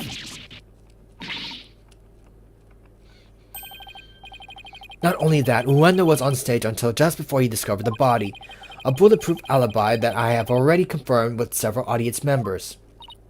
Oh no! I also heard that his Rakugo performance that day was a steaming pile of... Well, you get the picture. Yes, I'm afraid so. I really stink up that stage. I did. And yet, I have a perfect alibi. Indeed, why not land the coup de grace on the defense by describing your alibi, witness? Okie dokie, Smokey.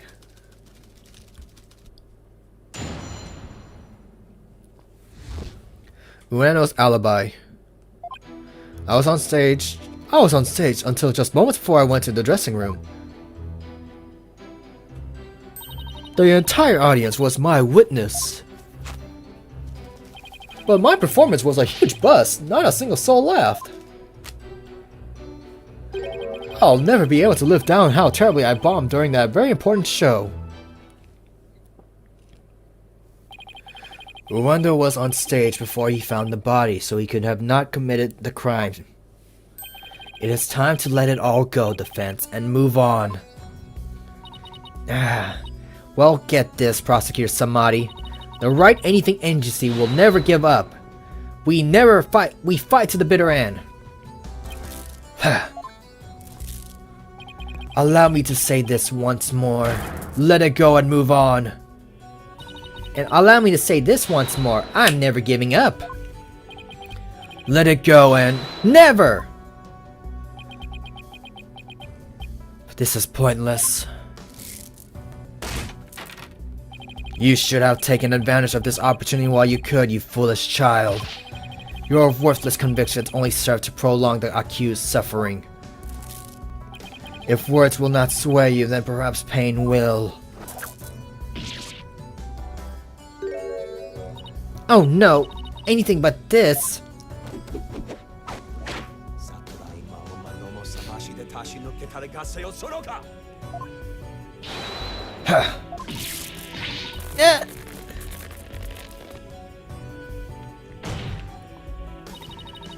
What's the big idea, Prosecutor Samadi? That was about a small dose of punishment for your misguided convictions. Are you now a bit more inclined to give up as instructed? As if. In that case, you must require another dose. Not bloody likely. I don't give two flips about your beliefs. But if Sykes don't know where to submit to you here, I won't be able to eat good soba anymore. That's right. For Mr. Wet's future and Prosecutor Blackwell's stomach, I will never give up. You will rue those words, defense. Of that I can assure you. Here we go. I was on stage until the moments before I went to the dressing room. Hold it!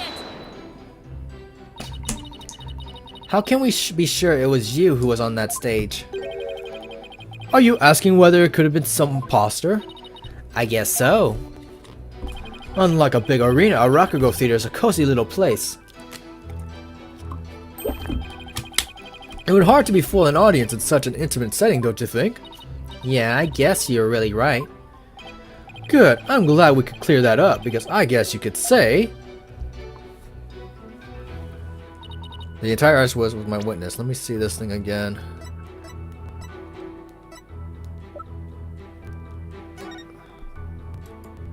Let me see.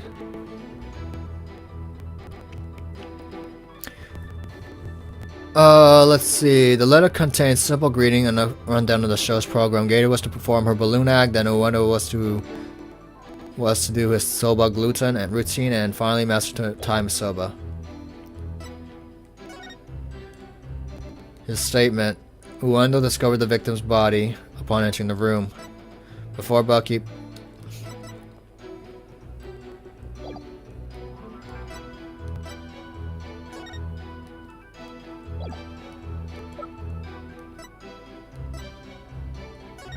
I want to see more info real quick.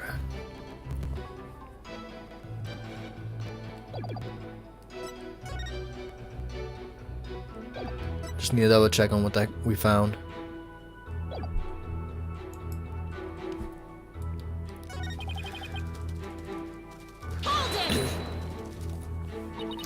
Do you have any idea what went wrong? I'm not so sure if it was my performance or if it was just a particular audience, or maybe it was the story I picked. But every entertainer knows that this kind of thing happens from time to time. I guess that makes sense. Still, I wonder how he could have flopped at his own commemorative show. Maybe I should dig into things a bit more.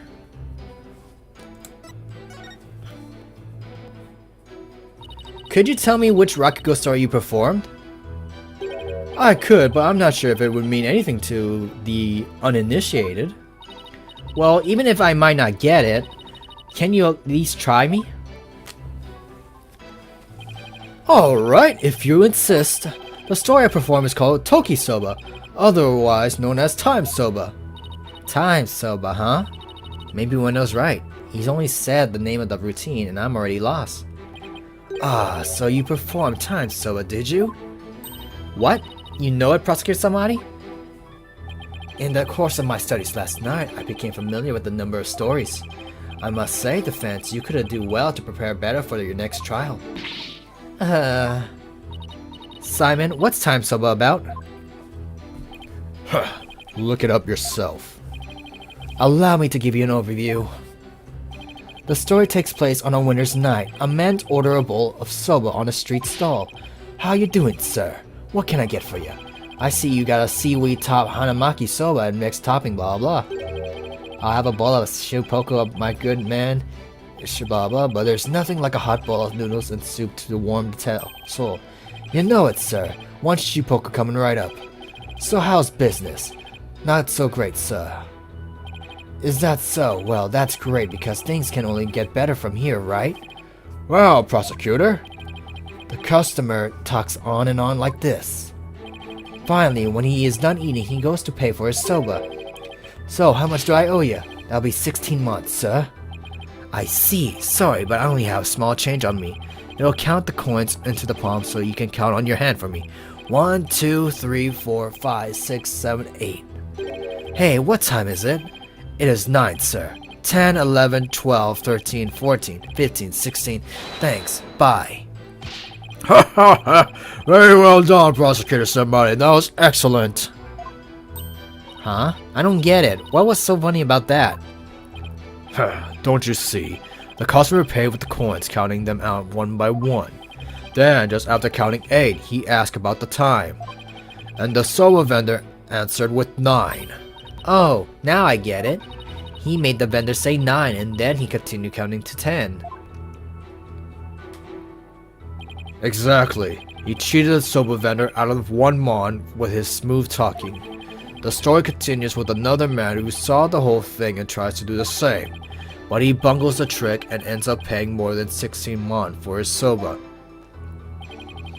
The story ends on that as punchline. You can look up the rest of the details yourself.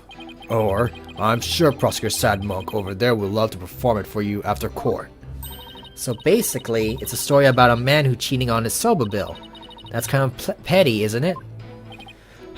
Is that really all you have to say about the classic story? Time Soba is such a well-known stable of record that the skill of the artist... Fine, so you study a lot. But we haven't time for a lecture detour right now, Prosecutor Sad Monk. Oh, I want to hear a little more, but I suppose it's off topic. Getting back to the matter at hand, Miss Sykes, the witness, stated that the story I performed is called Toki Soba, otherwise known as Time Soba. Would you like to add this statement to his testimony? Yes. Yes, Your Honor. I'd like to have it added. Very well.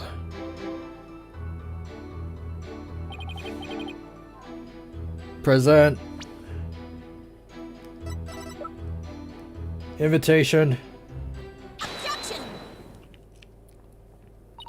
Ueno, isn't there something odd about the routine you perform? Odd? No, I don't think there's anything odd about it. But that's exactly what I found out. The fact that you don't think it's odd. Objection. We are discussing the witness alibi at the moment, defense. The show's program is completely irrelevant. Objection! That's where you're wrong, Prosecutor Samadi. The reason being, it contradicts the statement the witness just made. Uendo, do you know what this is? No, what is it? This is an invitation to the show sent from Master Tornado to Prosecutor Blackwell. It included the invitation as the rundown of the show's program, which clearly states, Time Soba was performed by Master Tornado himself. No! Uendo, why did you perform the routine your master was scheduled to do? Well, you see, the reason for that is... How do I say this? You see, let's say it was a prank? That's right, it was just a little joke, you see? I was just trying to surprise Shiso by performing his routine before he did. I don't know if I buy that. Was doing the victim's routine really just for laughs, or, hey, didn't Simon happen to hear Time Soba coming from the dressing room? During Uena's performance on stage, it seems like too much of a coincidence. Wait, it can be. Can it be? What's the matter? You look like a hen with a dozen eggs to lay. Stop comparing to birds. Then cease the bird brain timidity. If something has occurred to you, then lay it out for us already. Don't breed resentment to those watching your performance. Okay. I don't have a ton of confidence in this theory, but here it goes. It looks like Ueno's alibi checks out, Your Honor, but even though he was on stage on the time, he may have been trying to obfuscate a crucial detail about this case. Are you referring to the Soba bill the man tried to skimp on the witness testimony story? I'm not talking about the Rocket Ghost story, Your Honor. Oh! I'm sorry, but then what are you talking about, Miss Sykes? What Ueno may have been trying to deceive us was what the victim was to perform. The time of the victim's death? The time? Please tell me that's right. Ueno tried to deceive us about the time of the victim's death. What? Objection.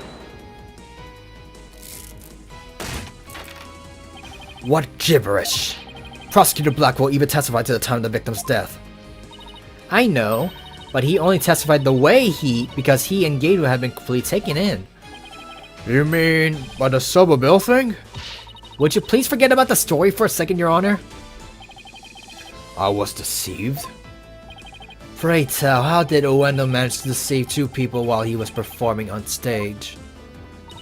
That's easy. All he had to do was use a certain prop in the dressing room. Oh, and what that might be? The TV? Get back down. Take that! This TV was used to view what was happening on the stage. Prosecutor Blackwell, when you came to the dressing room, what was Ueno doing? He was performing Time Soma. Blast! Could it be? Yes, it could, and it was. What you and Gato heard was not Master Tornado practicing his routine. It was Ueno's performance as heard through the TV monitor speakers.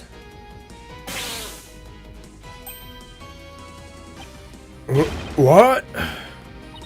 With the TV just inside the inner door of the dressing room, it could easily be heard from the hallway outside.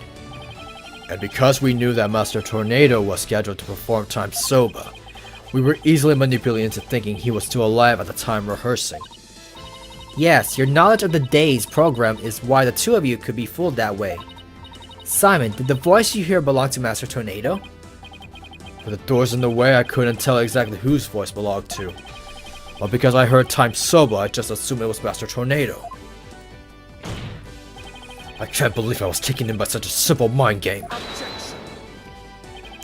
All of that is to mere conjecture. Where is your proof defense? Objection! Ueno moved the TV back when he discovered the body. After all, he couldn't very well leave it by the door, because then someone might figure out the trick he'd be playing. And there's one more thing about Ueno's actions that's suspicious. And that is? The fact that he flopped so badly on such an important occasion. What's so suspicious about that? Even pros slip up once in a while, you know? But I believe that this time, it was intentional. Because Ueno knew it'd be strange to hear laughter coming from the dressing room. Oh my. It's all just a bit too perfect to be sheer coincidence. Plus, if the voice Prosecutor Blackwell and Gato had heard was due to Ueno's scheming, then the victim's time of death could have been earlier than 4 p.m. In other words, Ueno could have killed Master Tornado himself. We've got you by the stones now, Ueno, so you better confess everything.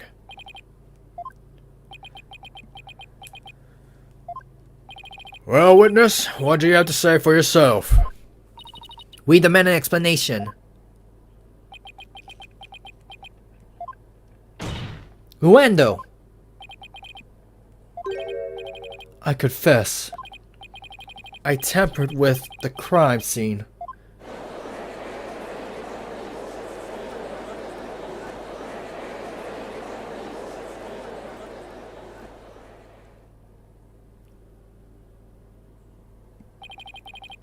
Is it the defense claim that Ueno Tornado is the true murderer of this case?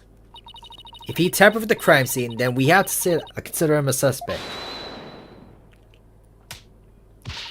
Now wait just a 1 minute. Yes, I admit to messing with the dressing room, but I didn't kill Shisho. Then why did you tamper with the crime scene? I refuse to answer the question. What? If you suspect this witness, then I have a question for you. What could it be this time? Ueno had absolutely no reason to murder Typhoon Tornado. After all, why would Ueno kill the man who recognized his skills and promoted him? Oh, well, his motive was... I can't think of a single thing. It appears you also not aware of one other fact. And that is? That the accused visited the dressing room before 4 p.m. as well. Is it not natural then to suppose that the accused killed the victim at that time? Nobody told me Mr. Wet was also gone before 4 p.m. We were only discussing the time frame after 4 p.m., so I didn't think to mention it. But now that you have made it time period before 4 p.m. relevant... Uh-oh, I don't like where this is going. So, you really do not know what your client was doing during that time frame, do you?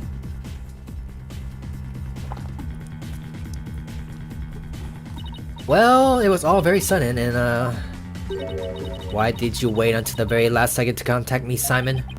Don't you give me that look. And just so you know, Bucky never told me he had visited the master before 4 p.m. either. This sort of thing is exactly why that prosecutor keeps calling us unprepared. The defense will stop squabbling this instant. Sorry, Your Honor. Prosecutor Samari, please continue. Thank you, Your Honor. Defense, you know of the trouble-making implements in the dressing room, correct? Is he talking about the equipment for making soba noodles? You speak of the large bowl that is used to mix buckwheat flour and water. The long rolling pin and the special knife that is used to cut through dough into noodles. Precisely. These tools all came from the accused soba shop. You mean they didn't belong to Master Tornado? Mr. Wet had visited the dressing room to give the victim a soba making lesson, and that visit was before 4 p.m. I'm afraid that after the accused kneaded the dough and made those noodles,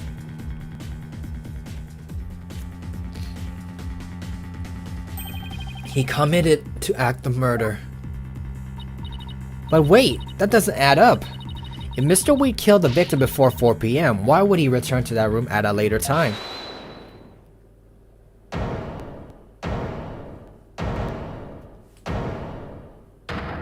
He's here! Sup? Wait, Soba, you're Kit and Kabuto when it comes to noodles. Oh my. Hiya, Miss Chickadee. Hiya, Simey. The reason I went back is because Master Tornado ordered uncooked noodles. Mr. Wet?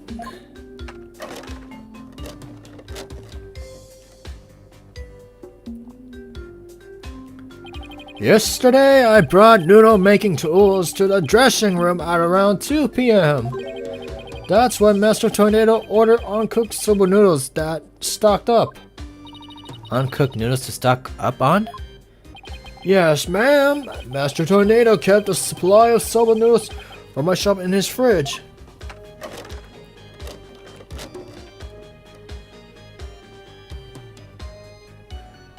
He only had one shivering left, so I went back to my shop to get some more. Look. One serving of noodles in the fridge, but I thought the fridge was practically empty. Anyway, the whereabouts of the missing noodles isn't all that important now. You ran into me and Geru when you came back to deliver the uncooked soba, correct? That's right, Simey. I made time out of my busy day to deliver him the noodles. And you know what? He ignored me when I called him from the inner doorway. He just kept mumbling Rakugo lines for ages, so I got mad and went back to my soba shop. Ah, so that's what you got mad about. If what he says is true, then there's no way he could be the murderer. I swear I'm telling the truth, Miss Chica. Bailiff, quick, get this man to the infirmary. Well, I dare say he's quite the handful. Your Honor, please accept the statements Mr. Wet made just now to the evidence.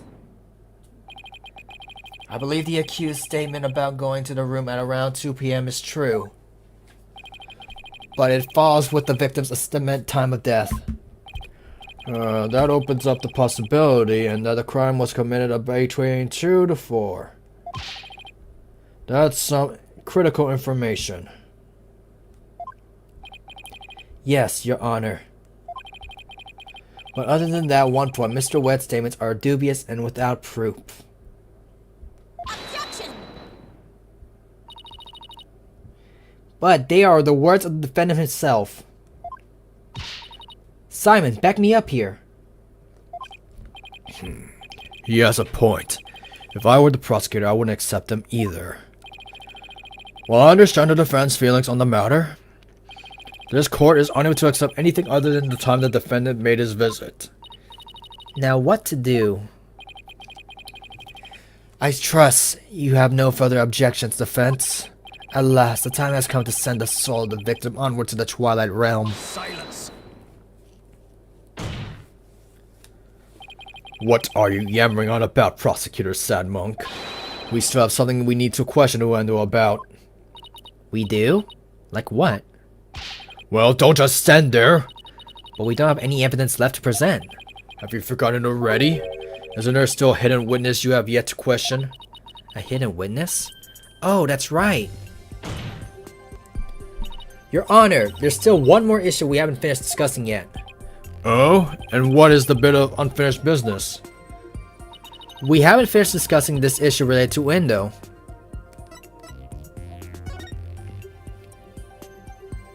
We still have to discuss the possibility of Owen's fourth person, the fourth personality, the one named Owen. Are you suggesting that this fourth personality of Uendo might be the true culprit? Jeez, not that again. I told you we don't know anything about this Owen. Look, Uendo, I know you don't have any motive to kill your master, but this Owen may have won for all we know. Come clean now, Uendo. You've got another personality stash away, haven't you? Please tell us everything you know about Owen. That's enough! The witness has already stated that he knows not of any Owen character. Bravo! You tell him, Mr. Prosecutor. Hey, Patches.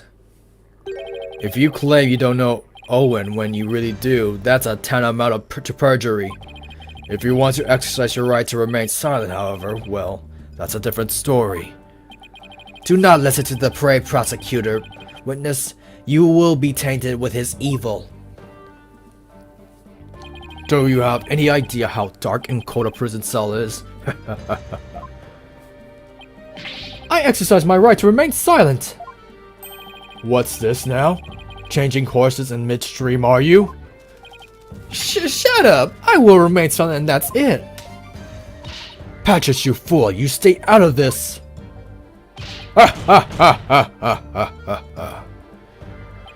Patches is not the brightest bulb in the box you call a noggin, is he?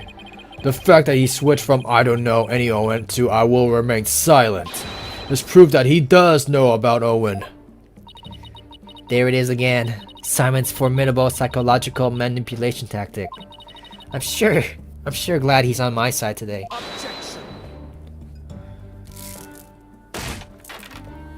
You dirty, despicable, deprived prosecutor. You are leading the witness. Witness, there is no need for you to submit yourself to defense questioning. Objection! Your Honor, Ueno is definitely hiding something. Please allow me to question the witness about the existence of Owen. I suppose only this witness can confirm and only deny the existence of Owen for us. Very well, I will allow defense to proceed. Pokuka! Restroom time. I can't hold it much longer. Oh, the battery! The battery!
Made it just in time too. I didn't realize the 3DS battery was going on red. I've never met any personality named Owen. Patches was just blurting out nonsense in a panic. We're always aware, so we definitely notice if a personality like that showed up. How dare you treat me like a criminal based on mere conjecture? Wow, how am I supposed to deal with the testimony of 3 personalities? Unless you can prove the existence of Owen here, it's all over. You best screw your courage to the sticking place of attack their testimony head on. Alright, I will.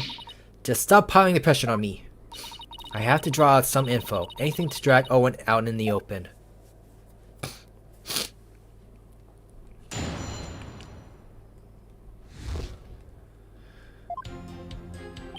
I've never met a personality named Owen.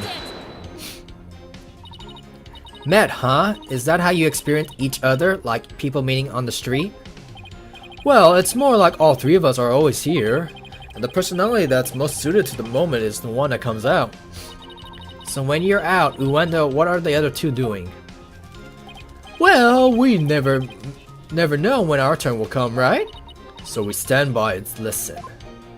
So that means all 3 of you share the same memories. I never really thought about it, but I guess that's right. I see, thank you. Please continue. Patches was blurting out nonsense in the panic. Patches, can I have a word with you, please? Yeah, why hello, you rang? You said at first that you didn't know anybody named Owen, but then you exercised your right to remain silent. Were you afraid of committing perjury? Well, you see... I'll take over from here if you don't mind. Listen, I hate to say it, but Patch is about as smart as a sack of rocks. If you grill him with a bunch of high-flying words, he's going to want to keep silent. I see. So looking after loose-tongued Patches, is your role, is it, Mr. Kisagawa? Well, I don't know about that, but anyway, I do know that Patches was just flustered out and that's why he decided to remain silent. We're always aware, so we definitely notice if a person showed up. But what if, for some reason, you 3 were unconscious at the same time of the incident? If the 3 of you weren't alert and aware, what would happen? What would happen? I'm not even sure. What do you mean? I mean, you 3 share the same memories, right? But what if Owen is different? What if he has a memory separate from yours? Maybe Owen emerges when the 3 of you are unaware or unconscious. Objection. Instead of speaking as if the 4th personality is a foregone conclusion, I suggest that you prove his existence first. Well, we've already seen 3 personalities, a 4th wouldn't be a stretch. You dishonor the victim and his court by jumping to such conclusion without proof. Have you ever heard these old sayings, Prosecutor Samadi? What happens twice will happen thrice. If you see one, there are likely 30 in your home. I'm basing my theory on such premises. Comparing us to cockroaches? Do we bug you that much, girlie? But how do you intend to prove it? How will you prove that all 3 personalities became unconscious, as you say? Unless you can do that, all of this talk is merely empty speculation. Well, Don't be so timid. If you don't have it, then find it. Look for something that could render Uendo and the others unconscious. Simon's right. I can't back down now. For my client, Mr. Wet, I have to. Wait, Mr. Wet. Let me rest. Maybe if I were a lump of regular flour dough for udon noodles.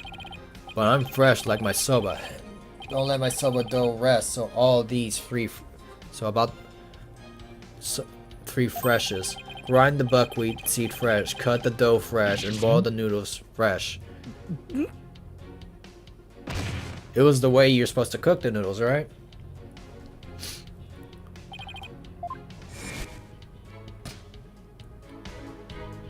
Mr. Wet.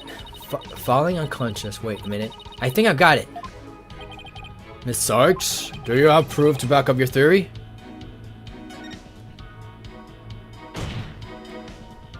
Yes, Your Honor, I do. The proof is right here in the crime photo.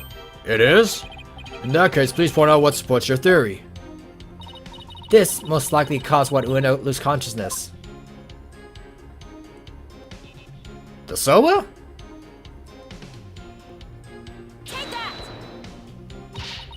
Oh, yeah. Game over. Hopefully it goes back to that point in time. Alright, we'll be right back. We messed up there. Because I was thinking it's just the way you're supposed to make it.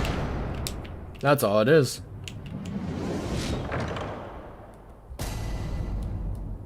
Let's try again.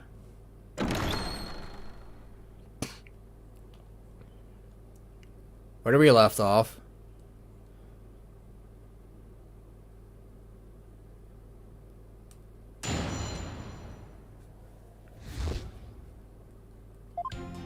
Okay, we're about here, here.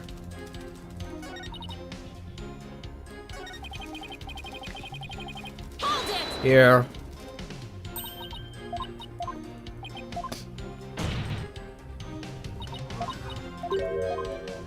Let's try this again.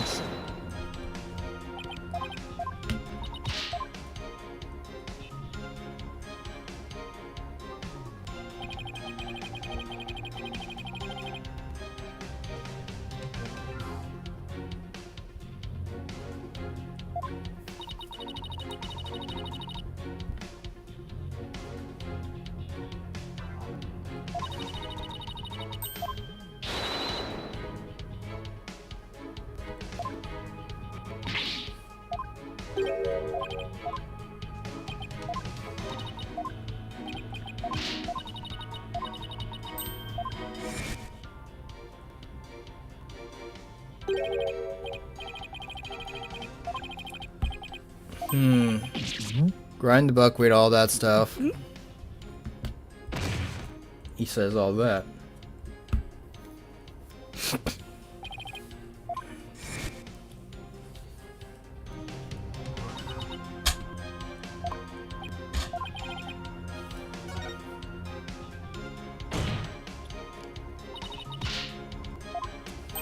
Is it the master himself?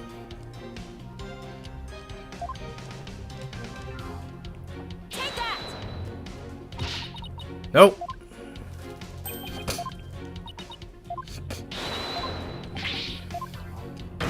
Nope.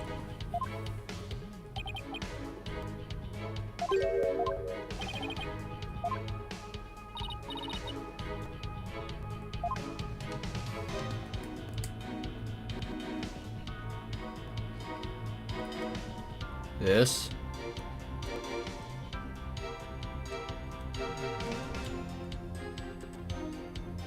Take that! This is probably what made Ueno lose consciousness. Ah, yes, the sake. And isn't it just Master Tornado to pick a fine brand like Camel? Sake? Oh, you mean rice wine. Oh, please, don't call it rice wine. That's so unsophisticated. And it's not even wine. Silly girl. But I must agree, you need to become more cultured then. Tomato, tomato. It's made of rice and people get drunk from drinking it, right? It's called sake. End of story. Fine, sake it is then. Ay caramba. Everybody is so touchy about these things. I recall Master Tornado would often have a drink or two before performing. He said it made him more eloquent. Drinking too much of the stuff can take one lose conscious though, of course.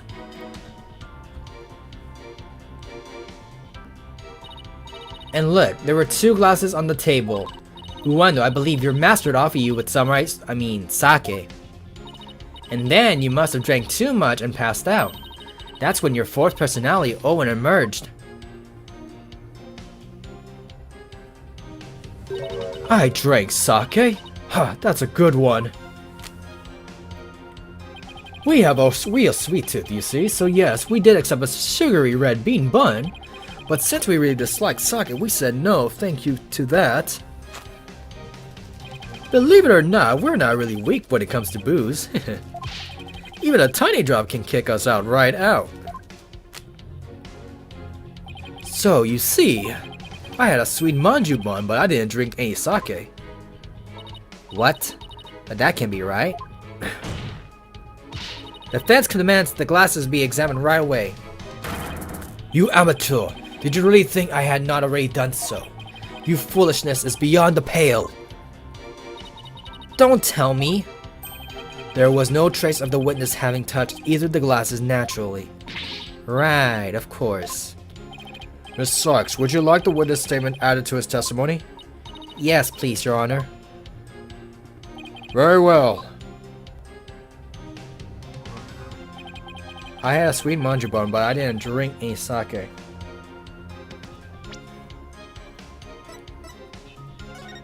And the details is right there.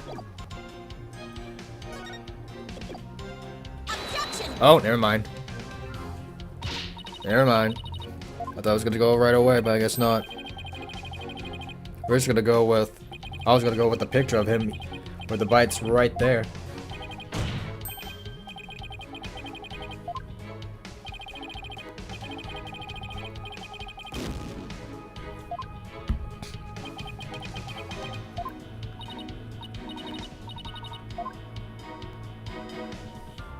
So back to this.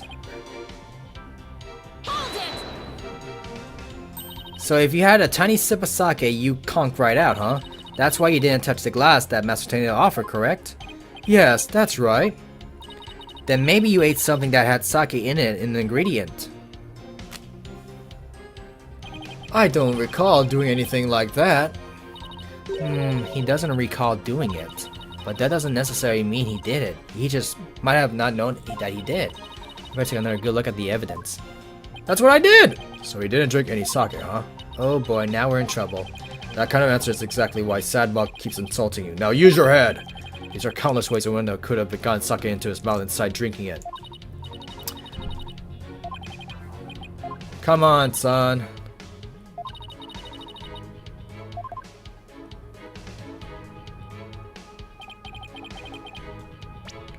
Anything in the core record that contains it.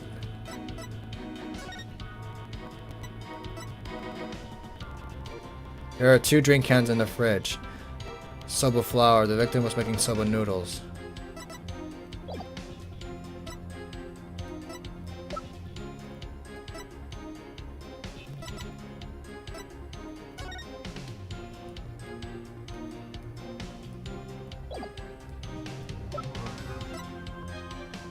You sure it's not the photo? That's all I can see.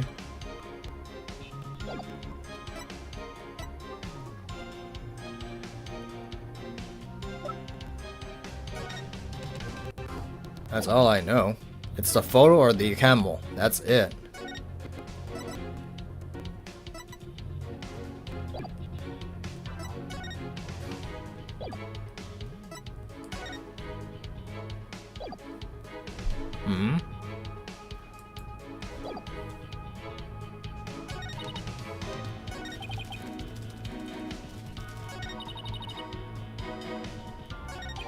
Was I supposed to press on that one?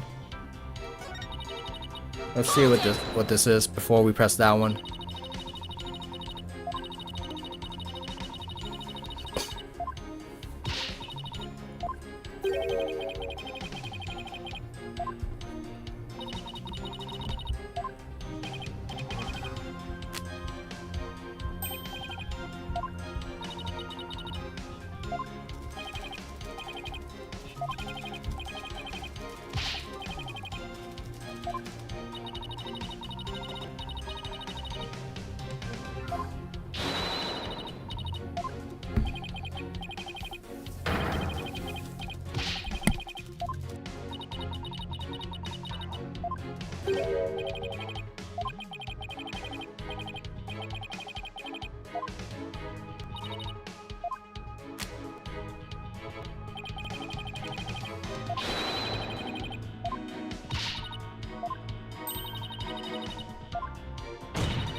Anyways, back to this. I still think it's that one. Present. See it again. Objection! Nope. Nope. It's not it. So what the heck are we missing? The heck?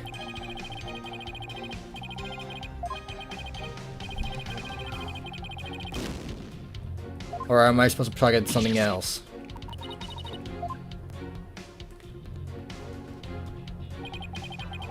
We're not doing that. We're not pressing consult. I'm not about that life. He was saying that what would cause it?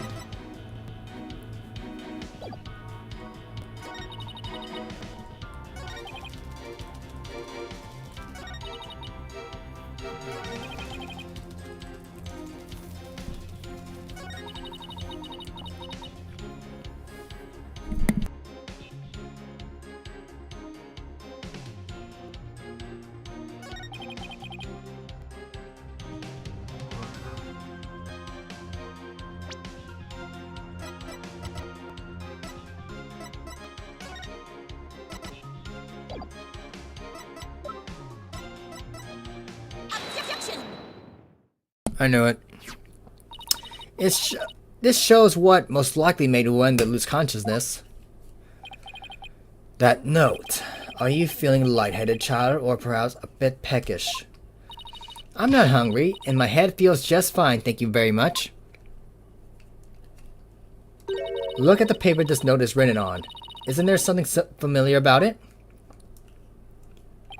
What exactly is your point, Defense? This faint design reminds me of the paper from... Yep, it's a piece of paper, the wrapping or paper of the box of manju buns for the victim on the floor. That's too much to say. Uendo, you may not have drunk any sake, but you did eat a sweet bean bun, right? Well, yes, that's right. I don't know if you're aware of it or not, Uendo, but I believe that manju you ate caused you to fall unconsciousness. The bean bun? But how? Because those buns contain a secret ingredient. A very punchy secret ingredient at that. A punchy secret ingredient? Yes.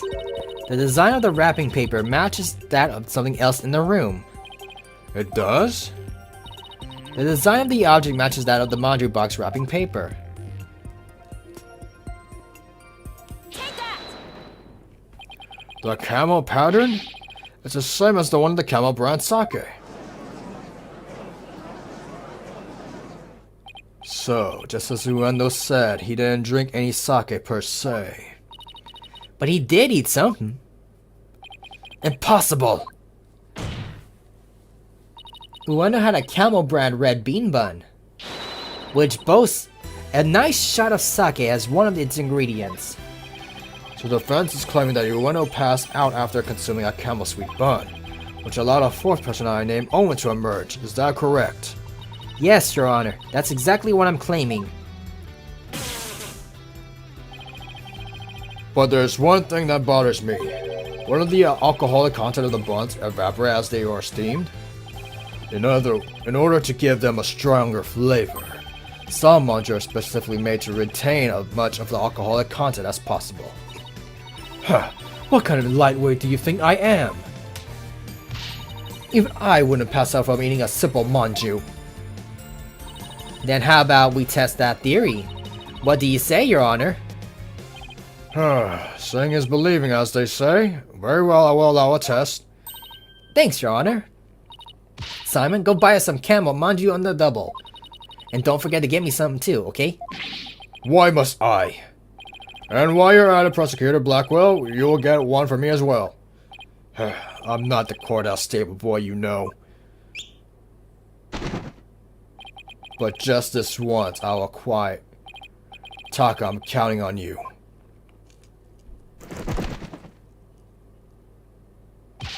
And all of you had better pay me back. But I thought it would be your treat, Prosecutor Blackwell. What a shame. Now then, let us adjourn until the manju arrive by Carrie Hawk. Court will reconvene as soon as Taka returns. I thought it would be fast, but I guess it will be longer. Oh my god.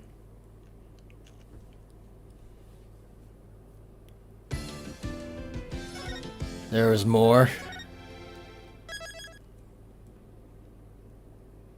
Let's keep on going.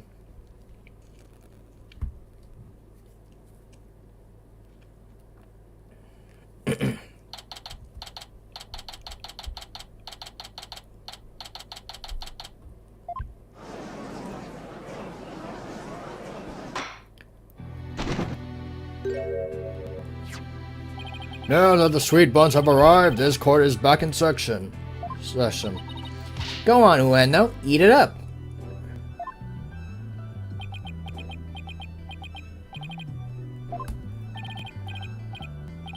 Nice flavor. Really tasted sake. That was delicious. Yes, a unique sweetness and the faint aroma of sake. Yet, I had hardly think that anyone could pass out from eating something like that. What's the matter, Ueno? You're not afraid of the tiny manju, are you? Or are you scared of how many calories it has? Don't be ridiculous. A sweet little snack like this couldn't possibly... I mean, it could never... Lips bleeding. More unique witness. Fine, whatever.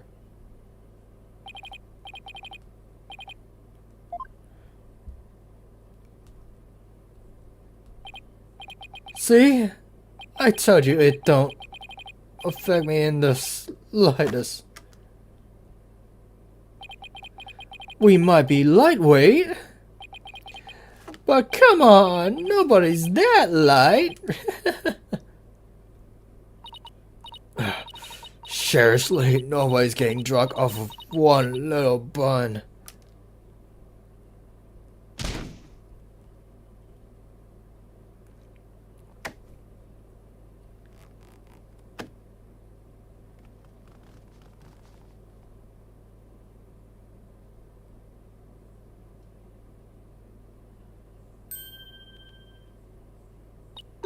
It looks like it worked.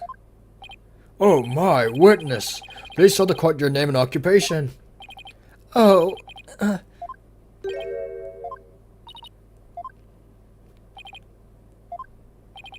oh, my name is Owen. I'm 5. You're 5 years old? Am I in trouble? Please don't yell at me. Oh. So he's Uendo's 4th personality? I hardly think a child like him could have a motive to murder the victim. And even he had a motive. Could he have actually committed the murder? That's a very good point. Owen does appear to be very timid and weak. Oh. It seems the defense was hoping this hidden personality would be the real killer. But now that he is standing here before us, it is clear that name of Ueno's personality can be the killer.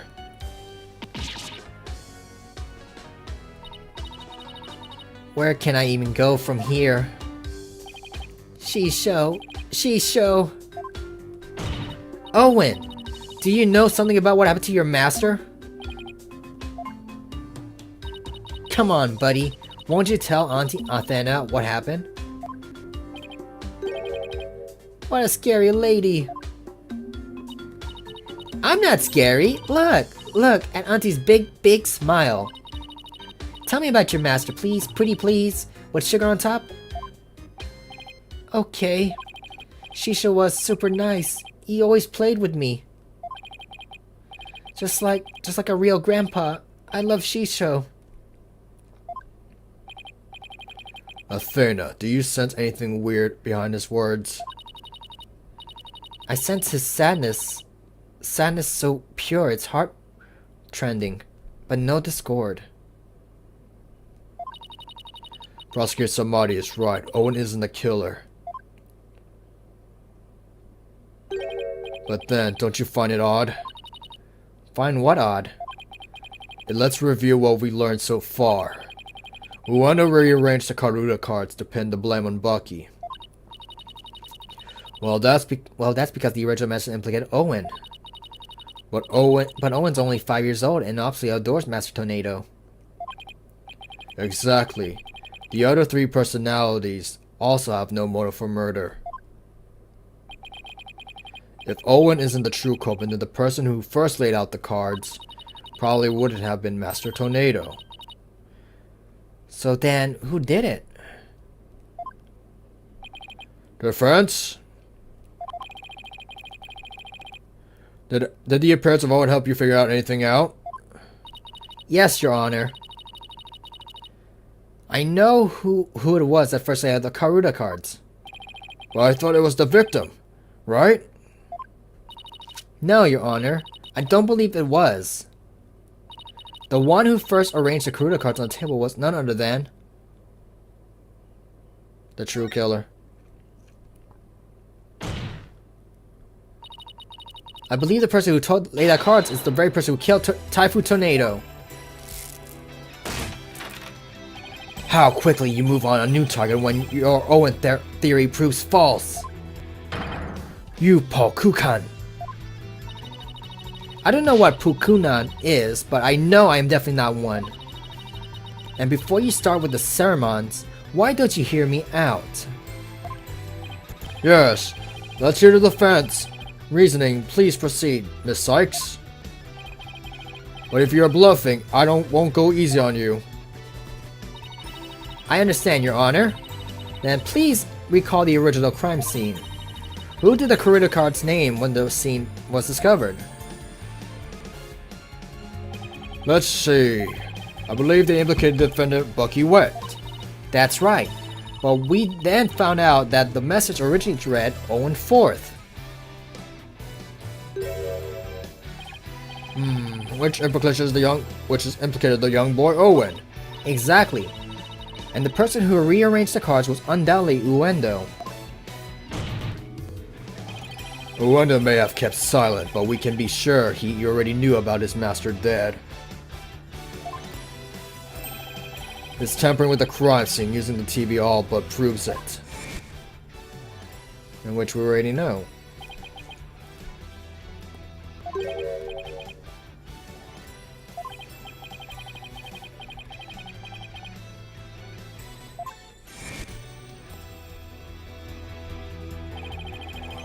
The reason Uendo rearranged the Karuta cards and moved the TV was because he saw the Owen 4th message and was convinced Owen had committed the crime. Right on, Prosecutor Blackwell. It would seem that Owen and the other three personalities don't share the same memories. As described.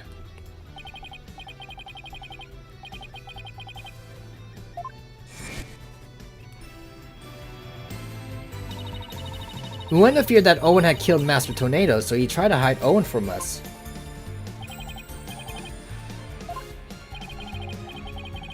But it turns out Owen is but 5 years old child, incapable of hurting a fly. Let alone his beloved master. So naturally the culprit must be somebody else. And this somebody else is the true killer.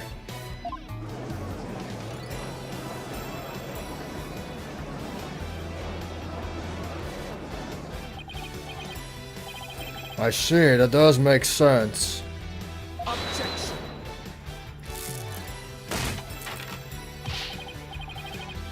This is not but conjecture, composed of half-truths and fantasy. Who then do you maintain murdered the victim? I believe Owen might know something about that. Objection.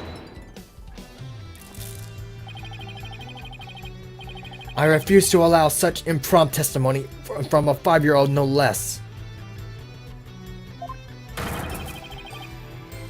Such a young child is incapable of producing anything coherent. Objection! But Your desperation is disgraceful. You should realize when it what? I saw it. I saw Shisho getting... Owen! Do you know something? Yeah. Oh my. Is this true? If so, we must have Owen testify immediately. Don't you agree, Prosecutor Samani? That's alright, Owen. Go ahead and tell us what you know.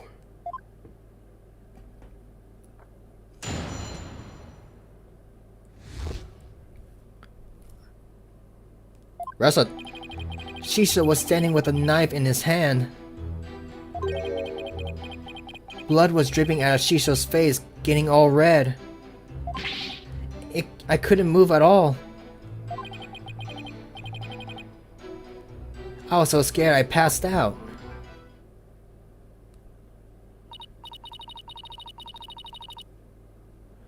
This is the eyewitness testimony from the moment of the murder.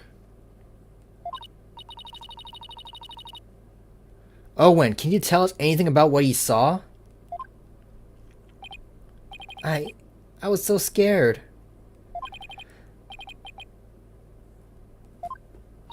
Owen!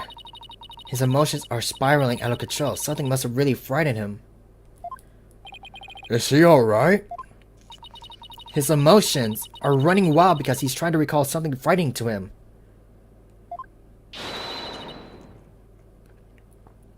I recommend a therapy session right away.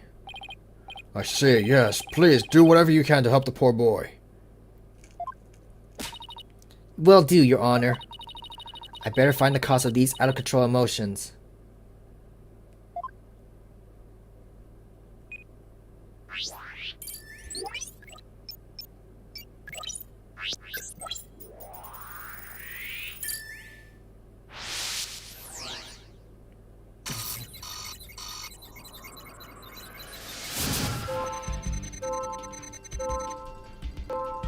Shisho was standing with the knife in his hand.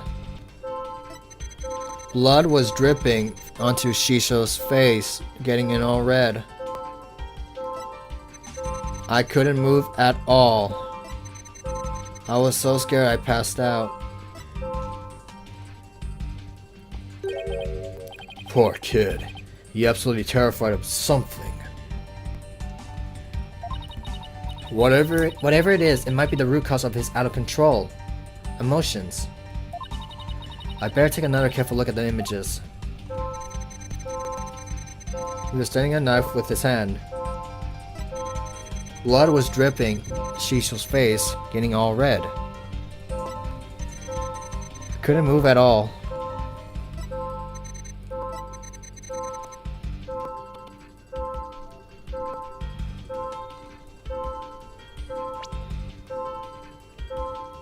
Oh! I get it. Back. Back.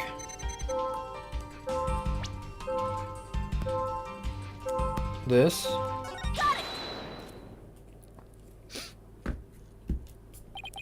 Yeah, blood was dripping down onto Shisho's face. Blood? I don't remember seeing any blood in the crime scene photos. Besides, if the victim was standing upright, how could blood dripping down onto his face? As expected, all we managed to obtain from this child was a tale he dreamt up. I guess it's a little weird for blood to drip onto the victim's face if he was standing up. Unless it's dripped down from the ceiling or something. What do you think? What do you think, Simon? I don't know.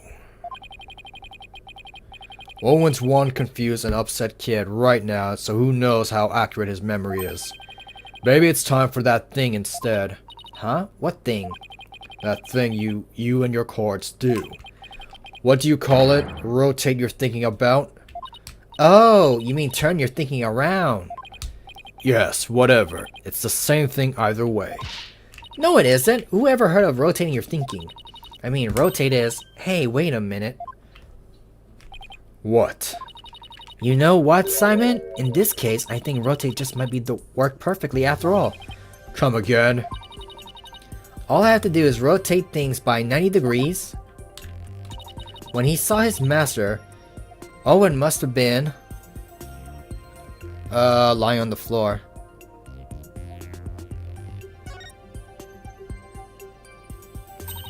Owen must have been lying on the floor when he witnessed his master murder. What? That's the conclusion I arrive at when I rotate my thinking by 90 degrees. Which means that all the visuals in my matrix were off by 90 degrees. And? This means Master Tornado was also lying on the floor, which solves another mystery. And which mystery is that? The mystery of how blood could have been dripping onto the victim's face. It's become much easier to imagine how that could happen if he was lying down. Like someone bleeding onto Master Tornado from somewhere above him. I remember now, somebody was sitting up on top of Shisho. So trying to recall his master's bloody killer is what spooked Owen originally. The blood that stained the victim's face red came from the person sitting on top of him. The victim was holding a knife, so he's likely nicked his attacker as he was fighting back. This means his assailant was injured on their face somewhere, for like the forehead perhaps? Assuming the victim and his attacker were face to face, then yes. I see, so that is what happened. But if I recall correctly, the accused has a fresh bandage on his forehead, does he not?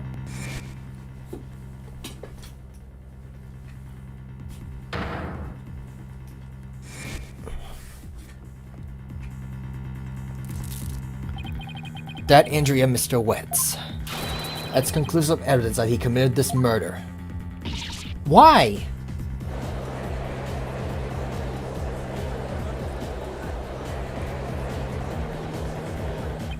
It seems you have dug yourself into a pit you cannot crawl out of. No! Even though I figured out the reason for Owen's out-of-control emotions, all I did was raise further suspicion against my own client. What do I do now? What's the matter? You aren't thinking of throwing the towel, are you? But it looks so bad for Bucky. I mean, he had both motive and opportunity. Plus, he has the injury on his forehead. Your Honor, I sense that the defense is finally ready to let it go and move on. Well, Miss Sykes, I understand that you don't want to give up on your client, but I won't allow you to prolong this trial without a good reason.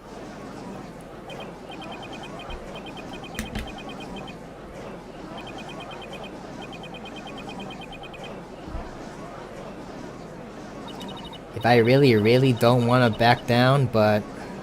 Silence. Athena, are you having doubts about Bucky's innocence? I wouldn't say that, it's just that... Do you remember what you said to Bucky earlier this morning?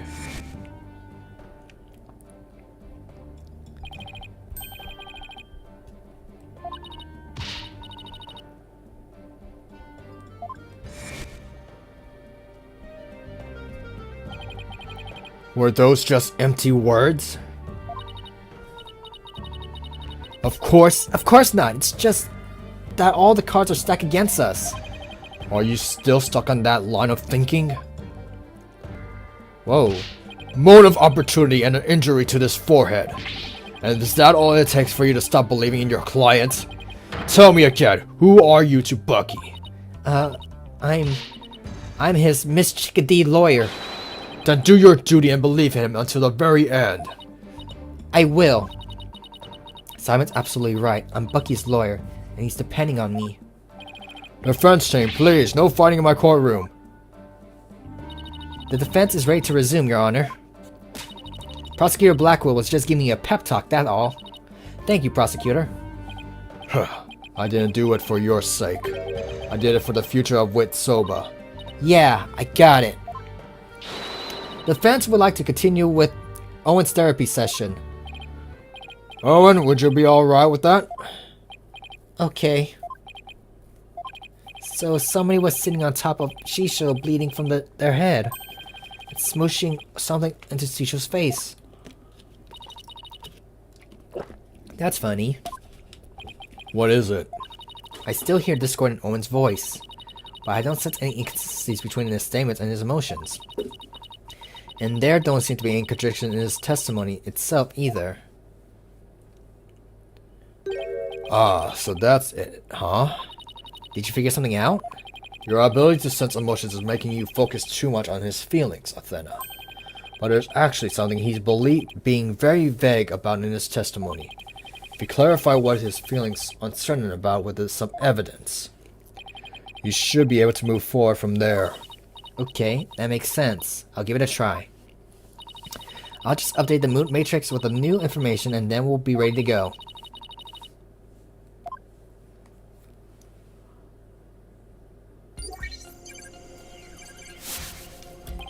Chisha had blood in his face, in his hand.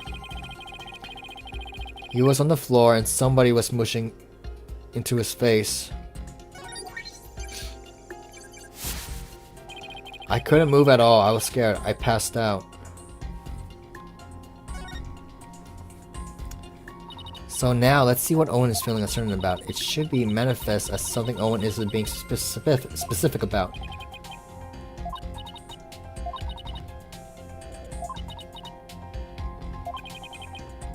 You can't solve this thing in a rigid thought process. Try kneading your mind as well. Kneading my mind? It's not soba that you know. Huh. Looks like you learned thinking too about making soba at least. You think? I've only been hearing about it all day today. Well, even with that tiny bit of knowledge, you ought to be able to find your answer. That's Simon. He figured something out again, hasn't he? And what does the soba making process have to do with Owen unsure about? Why you needed a knife? No, you need a knife.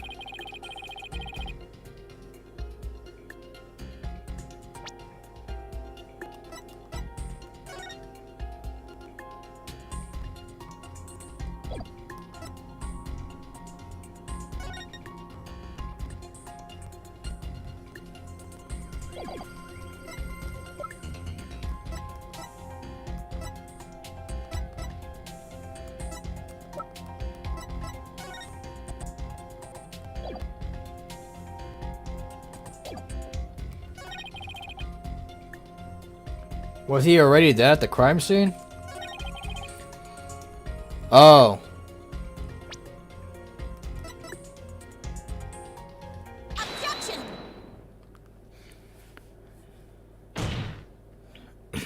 Let's put a name to this thing Owen's uncertain, shall we? By identifying the murder weapon that was used to suffocate the victim. Fortunately for us, I spied the murder weapon right here in the crime scene photo. Unfortunately for you, I spy nothing of the sort. And the police did not spy anything of the sort during the investigation either.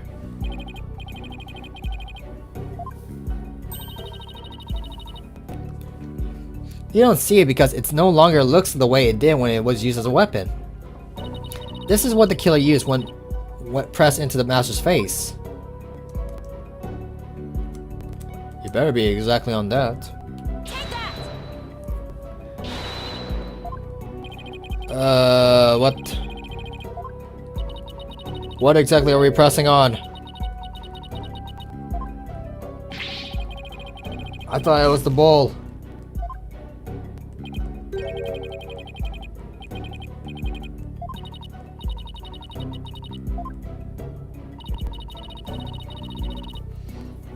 What was pressed?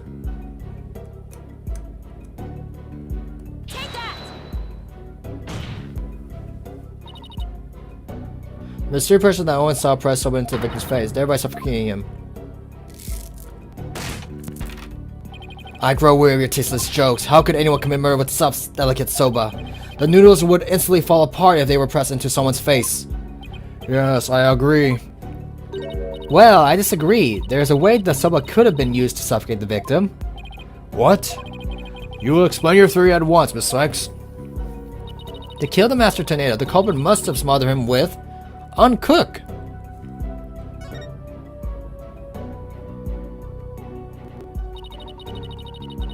What's the difference between uncook and something else?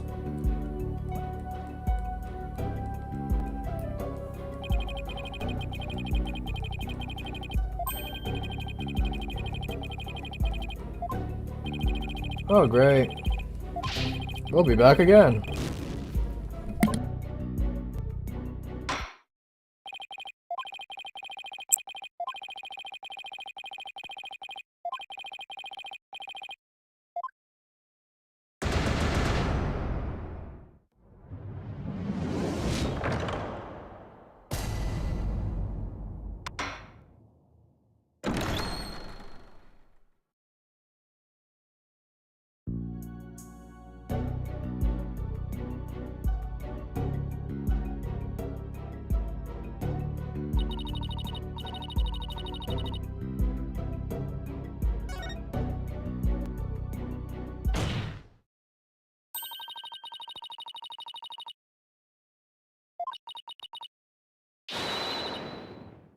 The murderer was Ra Sobado.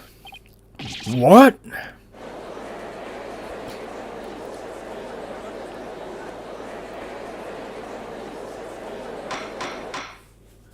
Order! Order in the court! Yes, Sobado could definitely be used to suffocate someone, couldn't it? Are you alright, Prosecutor Samadi? I was just letting the soul of the victim who know that the accused will finally face justice thanks to the foolish lawyer before me. Huh? What are you talking about? Allow me to summarize your statements. As the accused was killing the victim, he was slashed in the face by the victim's knife. The weapon he used to suffocate the victim with was the dough in the dressing room. He then disposed of the murder weapon by cutting the soba dough into noodles. Why, you smarmy.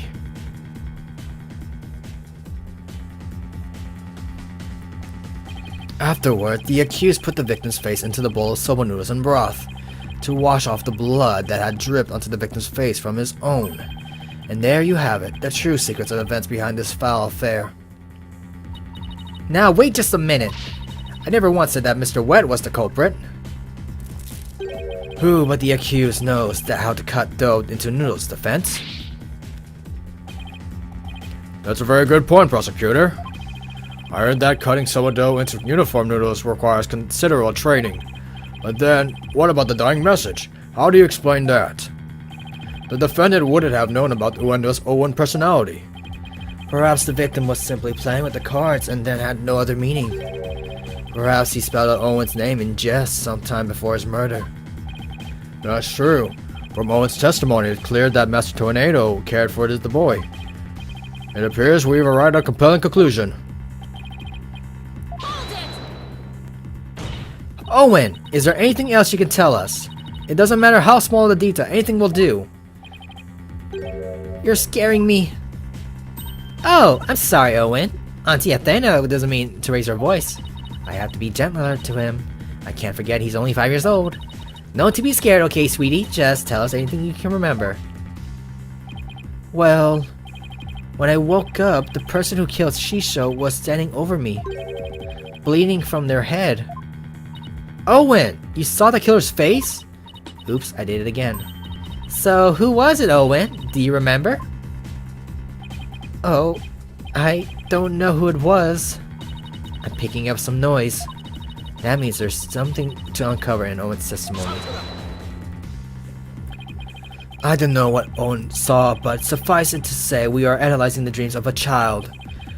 You've wasted enough of our time, defense. Let it go and move on. No! There's still discord in Owen's heart that needs to be addressed. Therefore, I can't give in here. Owen, do you think you could continue your testimony before us? Okay. I'll enter the new info and run an upgrade then. Update.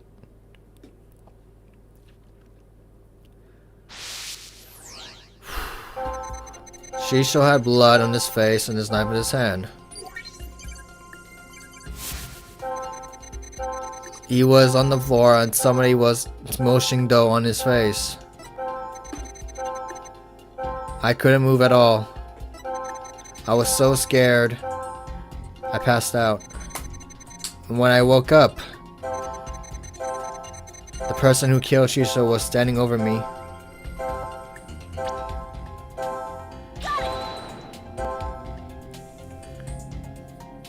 Owen, this emotion is inconsistent with your statement. No, it's not. Let's see. It means your feelings and what you said don't match each other. No, that's not what I mean. Oh boy, I'm not getting anywhere here. It's the one above, huh?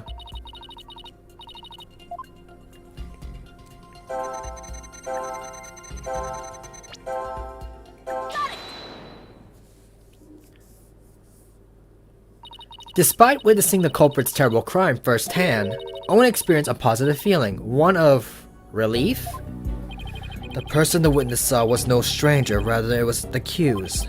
Therefore, it was only natural that he felt some level of relief when he saw a familiar face. Defense, end this madness and sully your soul no more. Owen, who did you see? That nice smell. I love the smell of that perfume. Weren't we on Zemini? It's the smell of... You can do it. Try to remember. The smell of... Yo. Owen!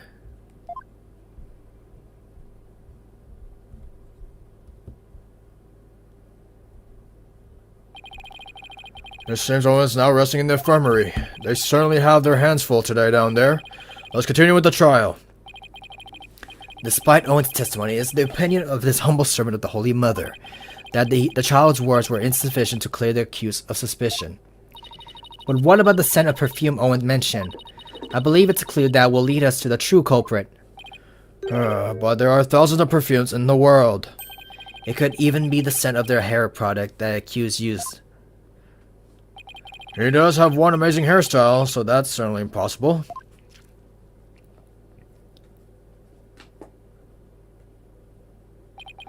The witness is a 5-year-old boy. He cannot tell the difference between conventional perfumes and hair products. Why couldn't you have gone for a crew cut or something, Bucky?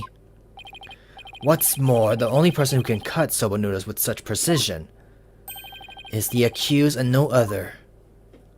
Oh man, how am I supposed to argue with that?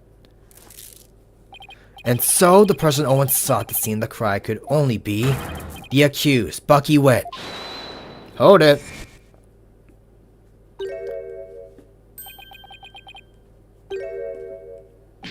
What the? Hey! I never use hair product or anything with a smell. If I wore something like that, I smell get into the soba. Boom! Check it!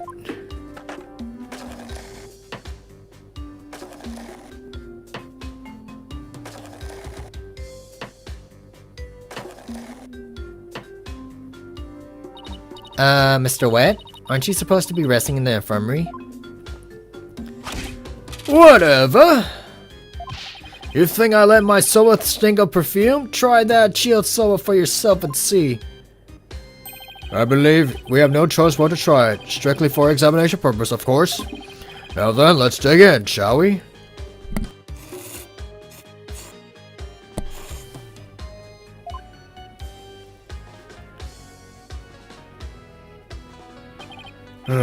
That was delightful. Ahem. Well, I'm satisfied that there are no traces of hair products or perfumes in Mr. Wet's soba. First, sweet bean buns, and now savory soba. What a delectable trial this has been. This texture is different from the soba I had the other day. It reminds me of a dish we have in Kurine called Panubun.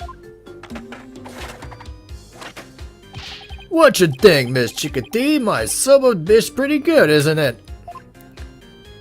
It's delicious, don't you think so, Simon? It still pales in comparison to his late father's cuisine. Simon, why are you always gonna be so hard on me?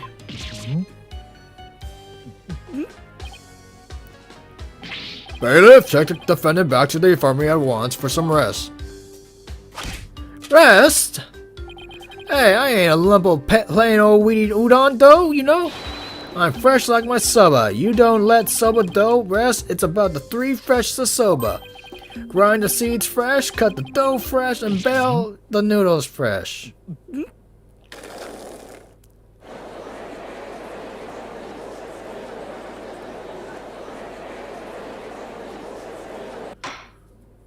Good grief, what a defendant.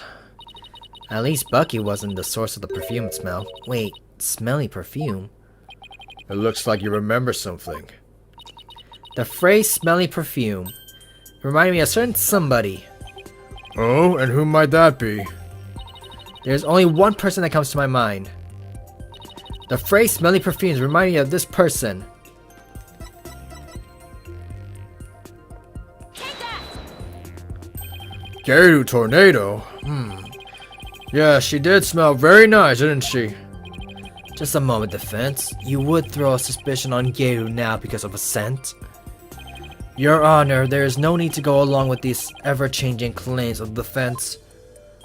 I suppose their claims have been awfully inconsistent. But Geru could have been at the crime scene. Yes, but... You'll get to see those balloons of hers if we call her back to the witness stand.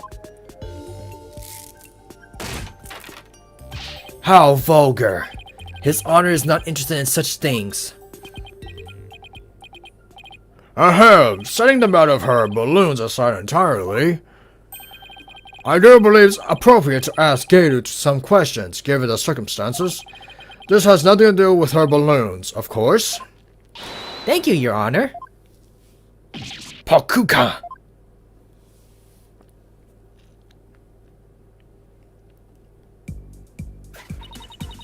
Thank you for calling the disciple of the Tornado School of Rakugo back for an encore. It's me, the balloon artist you all know and love, Geru Tornado. 1, 2, balloon! What wonderful balloon artistry. Your Honor, please. Now then, what would you like me to make for you this time? Actually, I called you back for more testimony. But I'm already talked out. This case has left me completely deflated. What? You didn't find that funny? Anyway, what exactly is going on, Simon? It seems the person who murdered Master Tornado was wearing perfume. And you were the only person I could think of who wears perfume. Wait, you mean I'm a suspect now? Geru, you knew about Owen, right? Well, yes, I often play with him at Shiso's request. So that means you could have let that fake dying message, right? What? Just because I wear perfume and know Owen? You think I'm a murderer? Oh, how could you? The witness is absolutely right. With no evidence but the distorted memories of a small child. It is outrageous of the defense to accuse this woman. That's right, you don't even have any proof. You may step down from the stand, Geru. The defense does not have one scrap of evidence that connects you to the crime. Wait just 1 minute. I may not have proof, but Owen's testimony is still... Enough! Please feel free to leave, Geru. But I'm so close. There must be something I can do. Well, if the prosecutor says it's okay, then I guess I'll be going now. Silence. Oi, Geru, you're an entertainer, aren't you? Once you go on stage, it's your duty to complete your performance, is it not? So what are you doing, leaving halfway through?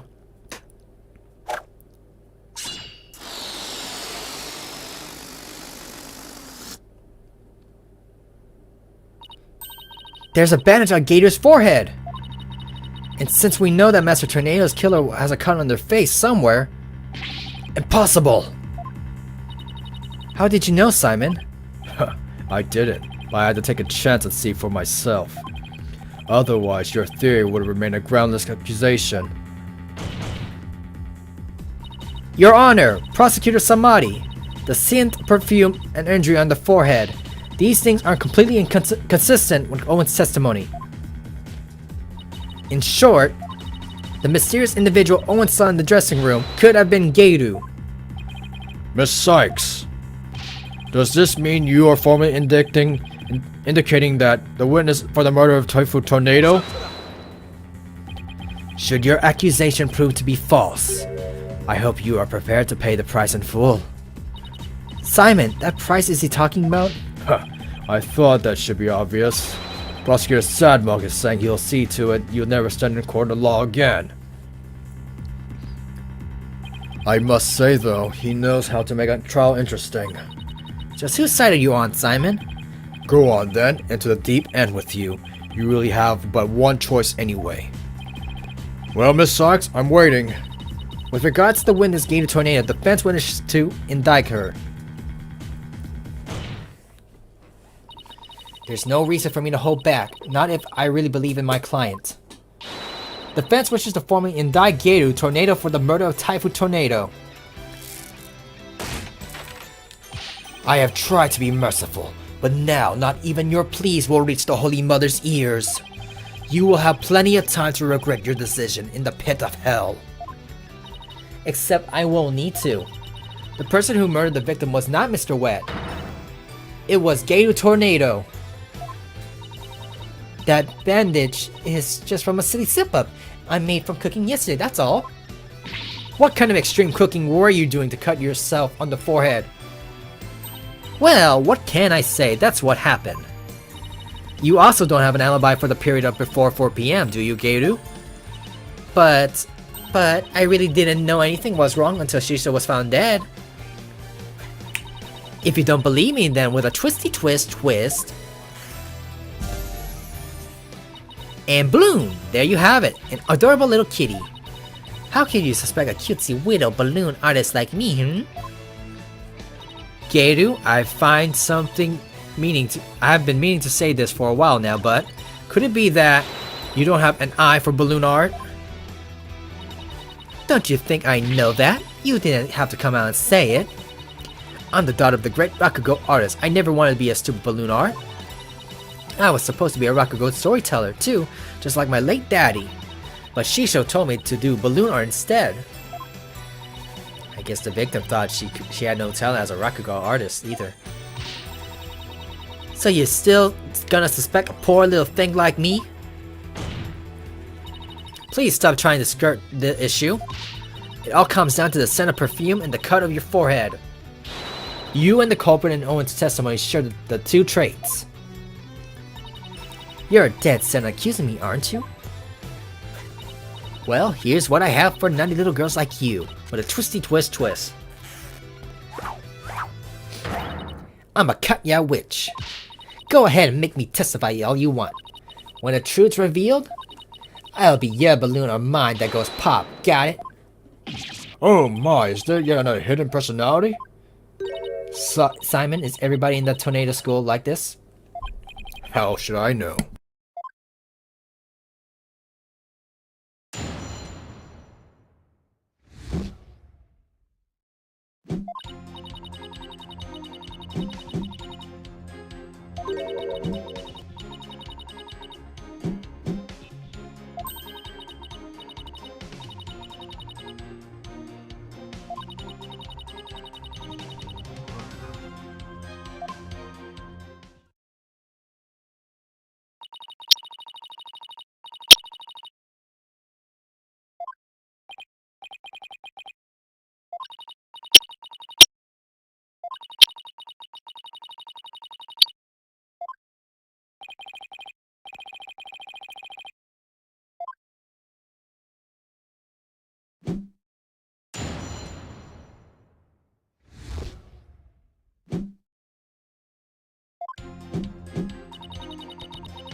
Hold it!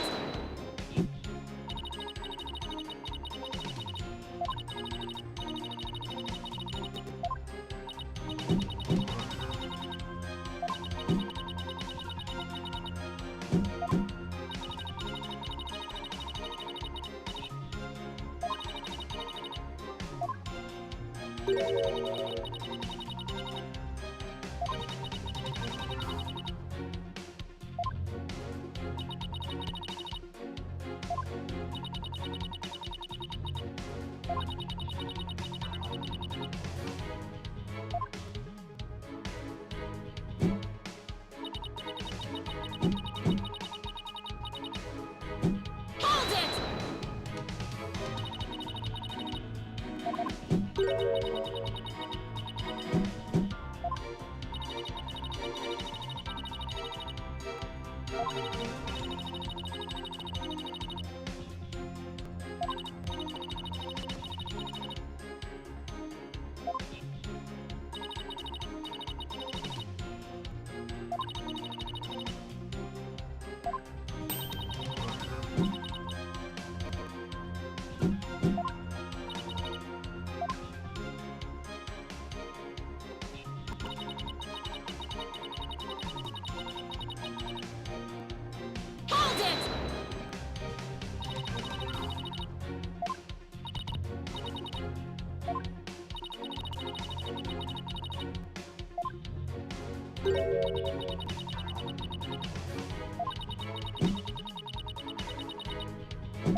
Hold it!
Objection!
Objection!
Hold it!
Hold it!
Hold it!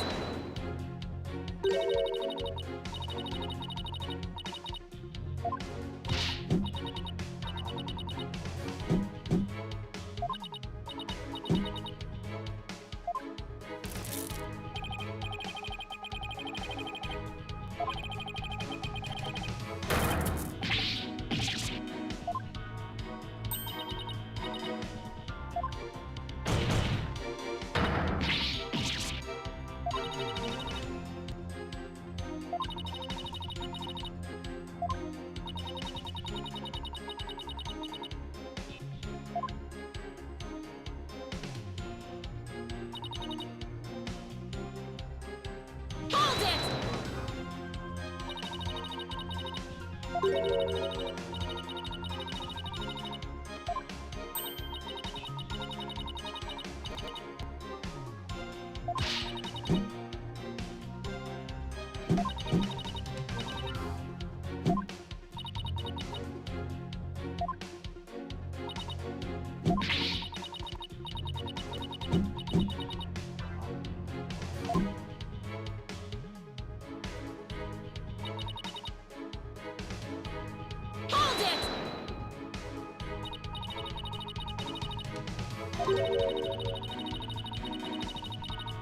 Objection!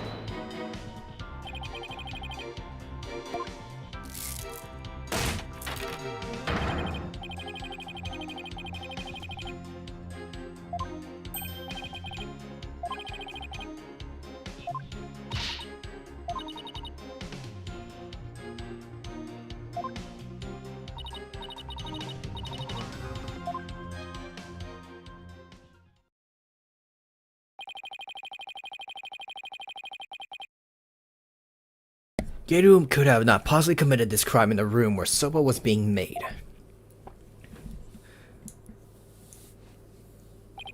Finally, the time has come for the last rites of the victim to begin. What would Mr. Wright do at a time like this? Ugets. There's only one thing to do. What are you smiling about? Has the pressure overwhelmed you? Nope. It's just the worst times are the lawyers have to face their biggest smiles. I see. You have no rebuttal, and so the only thing left to you is to smile. Oh! Ha ha ha ho! That's where you're wrong. I do have a rebuttal. Turn your thinking around, Athena. Don't try to figure out how Geru, who is allergic to soba, could commit the crime. Figure out how Geru could be in that room and not have the allergic reaction instead. Let me rest. Huh. Maybe if I were a lump of regular flour dough for udon noodles. But I'm fresh like my soba, and don't let soba dough rest. All about 3 freshes. Grind the buckwheat seeds fresh, cut the dough fresh, and boil the noodles.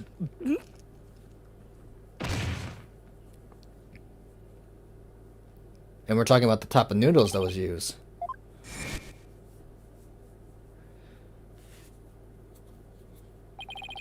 It appears to have written by the victim. Allow me to read it. Resting. Do not disturb.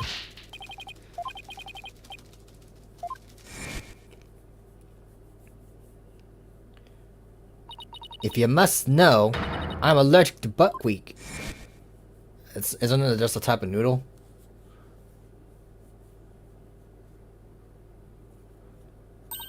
Mondo! What if that certain piece of evidence doesn't mean what we think it means? If that's the case, I might be proved that Geru could have been committed this crime. No matter how hard you search your mind, you cannot overturn facts. Well, Miss Sykes, if you have no further objection, I'll hand down my ruling. True, I can't overturn facts, but what if we got our facts about a piece of evidence wrong?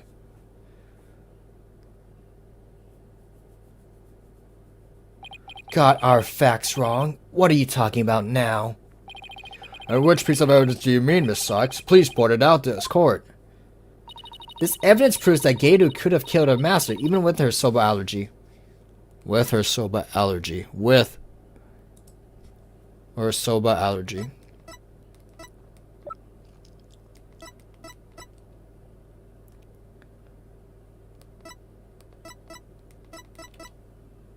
Take that! It's Master Tornado's note. The note? Preposterous. What possible connection could there be between the witness allergy and the note? The answer lies in the true meaning of this note. Its true meaning? This note does not mean I'm resting, do not disturb, as we had assumed. But rather, it actually means this dough is resting, do not disturb it. Wait a minute, Athena, that doesn't make any sense. You're right, it doesn't. After all, as Bucky told us many times, you don't let soba dough rest. What's all this jibber jatter got to do with anything? This is it, the home stretch. This note and Mr. Wet's words have led me to the conclusion that Mr. Tornado was making udon noodles. The victim, Typhoon Tornado, was not making buckwheat noodles. He was making ordinary udon noodles instead. Pokuka! That layer of flour in the dressing room wasn't soba flour, but plain old wheat flour for udon.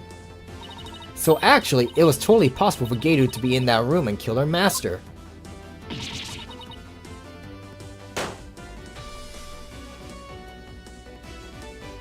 What? But if that's true, it changes everything. Your Honor, the defense requests that the flour in the room be tested immediately. But soba noodles were found in the bowl, and Geru did have the reaction on her hand. How do you explain those things? Well... Even if it were udon flour instead of soba, you still cannot prove Geru committed the crime. But... Don't lose your nerve now. Keep charging forward or you'll feel my blade at your back. Enough with the threats already, I got this. Talk about pressure. Alright, Athena. Take a deep breath and go over everything again. Yay, we're almost done. I'm going to revisualize the case from start to finish. I have to find conclusive evidence that Geru committed the murder. What was Master Tornado making in his dressing room?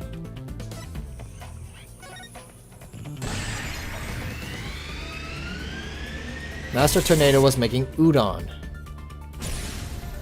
By my logic, Master Tornado must have been making udon noodles in his dressing room, but something at the crime scene indicates otherwise. What was found in the bowl at the table? Soba. There was soba in the bowl. Even though the master wasn't making soba, soba noodles were found at the scene. So that means the noodles had to come from somewhere. Wait a minute, one mysterious serving of soba noodles? That sounds familiar. Where did the soba bowl in the table come from? Was it the catering service? No, it's the other one. It's the other one, the fridge.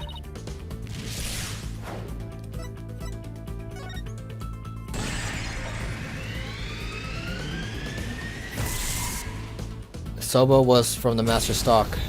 The soba noodles found at the scene were from the master stock of uncooked noodles. But then why would the culprit go out of their way to cook that soba and put it in the bowl? Why did the culprit cook the soba noodles and put them in the bowl? Why did the culprit cook the soba noodles and try the udon dough? The culprit wanted to hide the udon dough. Soba was found at the scene. So that means the culprit must have taken the udon with her to hide it. But why did the culprit take the udon away and hide it? It must have been because she...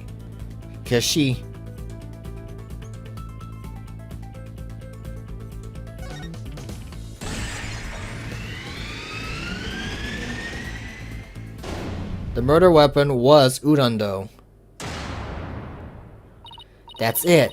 The udon dough was real weapon used to kill Typhoon Tornado, and the reason why no weapon was found is because Geru got rid of the dough somehow.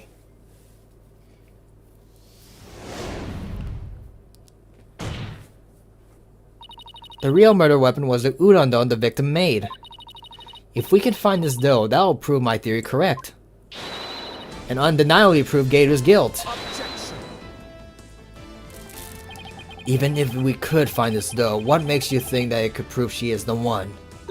Please recall Owen's eyewitness testimony, Prosecutor Samadi. If the injury on Geru's forehead was caused by the victim's knife, then Geru's blood must have dripped down onto the dough used as the murder weapon. That would make the dough pretty conclusive evidence, wouldn't you agree? Ah, but where is this conclusive evidence? Let us hear your theory on where this murder weapon is. Well, it's... If I can't find the answer in this service, I have a hand will lose this trial. So how did Geru get rid of the udon dough? Think, Athena, what did I have to do to suspicious behavior of Geru's port? Now then, Miss Sykes, let's hear your answer. Where is the real murder weapon hidden? Nice barking you did there. I assume you have the bite to back it up. Stop distracting me, especially not right now. This piece of evidence can point us to the location of the hidden murder weapon.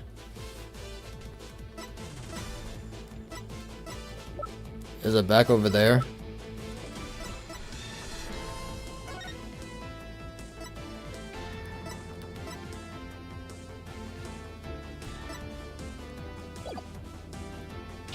Please tell me it's that. Nope. Nope. Nope.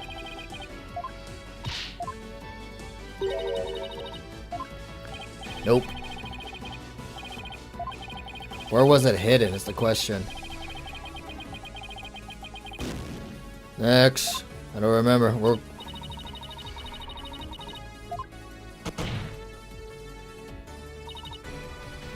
So where the location of the hidden murder weapon is at.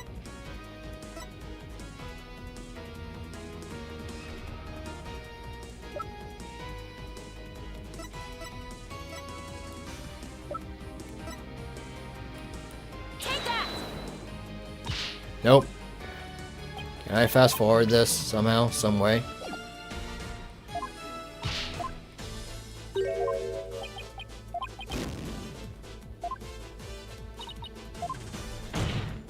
I got it. I did so good so far, but I'm just drawing blanks now. Nope. Nope. What else we got left?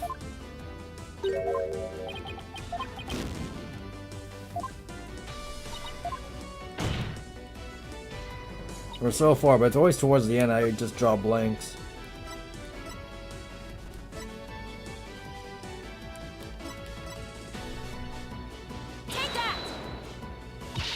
Oh, come on! How am I drawing blanks at this freaking... at the very moment?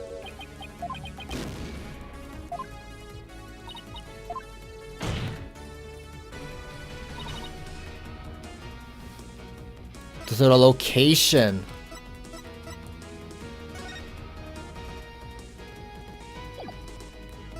Where was the location hidden?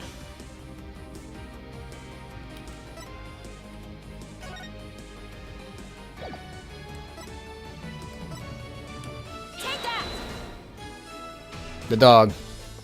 Geiru. Huh? What is it? I'm just an innocent girl. I don't know anything about a murder. Stuff that cute act in your balloon hat. Geiru got rid of the dough she used to kill Master Tornado in a bold and daring way. She did it right in front of Prosecutor Blackwell's nose by feeding it to her dog.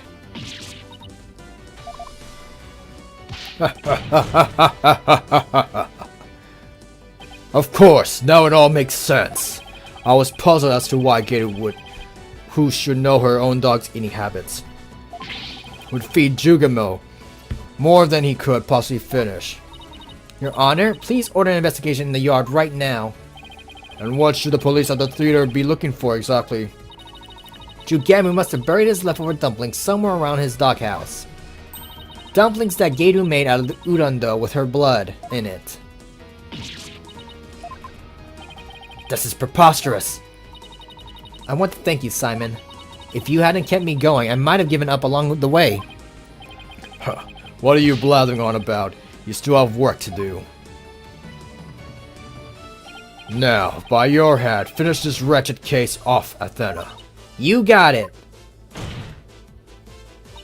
Geiru, do you remember what you said would happen when the truth is finally revealed? The truth's revealed.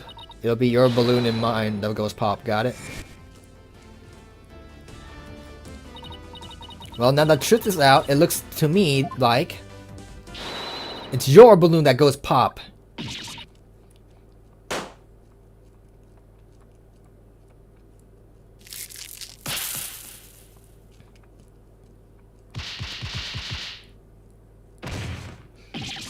Pokuka!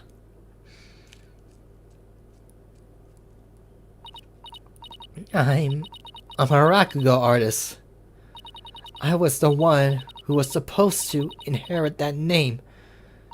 But then, Shisho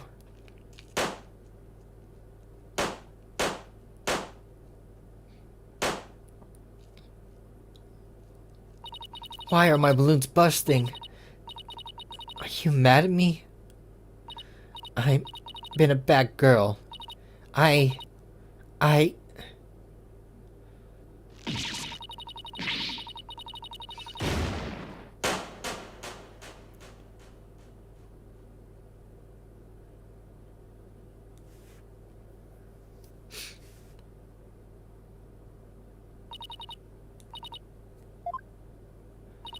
Are you ready to tell us everything now, Gadu?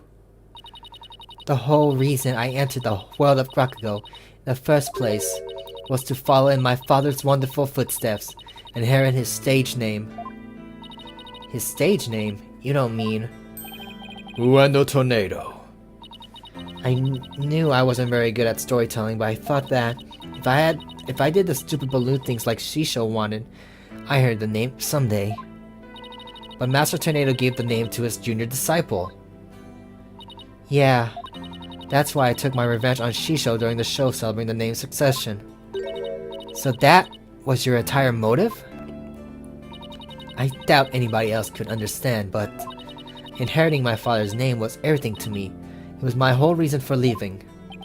Of all the days you could have taken your revenge, why did you choose the day of the show? Because I wanted to pay Uendo back for stealing what was rightfully mine. I wanted to pin the blame on him at the show where all the Tornado fans were gathered. But then Uendo tried to shift the blame onto Bucky Wet. And now we know the whole story. There's just one more thing I want to know. Did you know Master Tornado was making udon in his dressing room yesterday? No, I didn't. When I saw the soba making tools, I was worried about my allergy.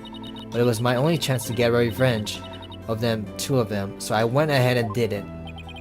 So it was premeditated crime, but in the end, you went through it with an impulse. Then the allergic reaction on your hand. Is it from touching the soba in the refrigerator with your bare hands? When you were tampering with the crime scene after your master's death? Yeah. By that time, I wasn't clear-headed enough to worry about my allergy. Gadu, how could you do all this, you idiot? Geiru, I get your desire to inherit your father's name, but what you really should inherit from him wasn't his name, but his heart. His heart?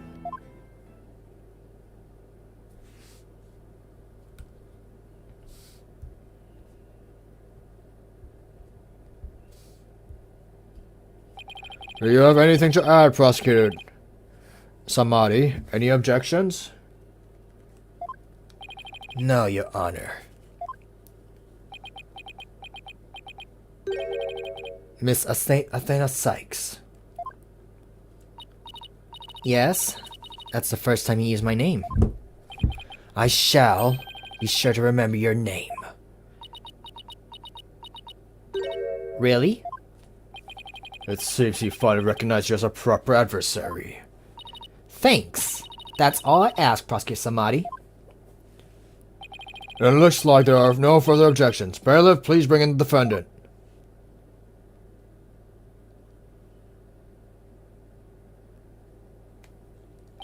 Ah, good. It seems you have made a full recovery. Now then, this court finds the defendant, Bucky Wet. We got the not guilty verdict. Let's go.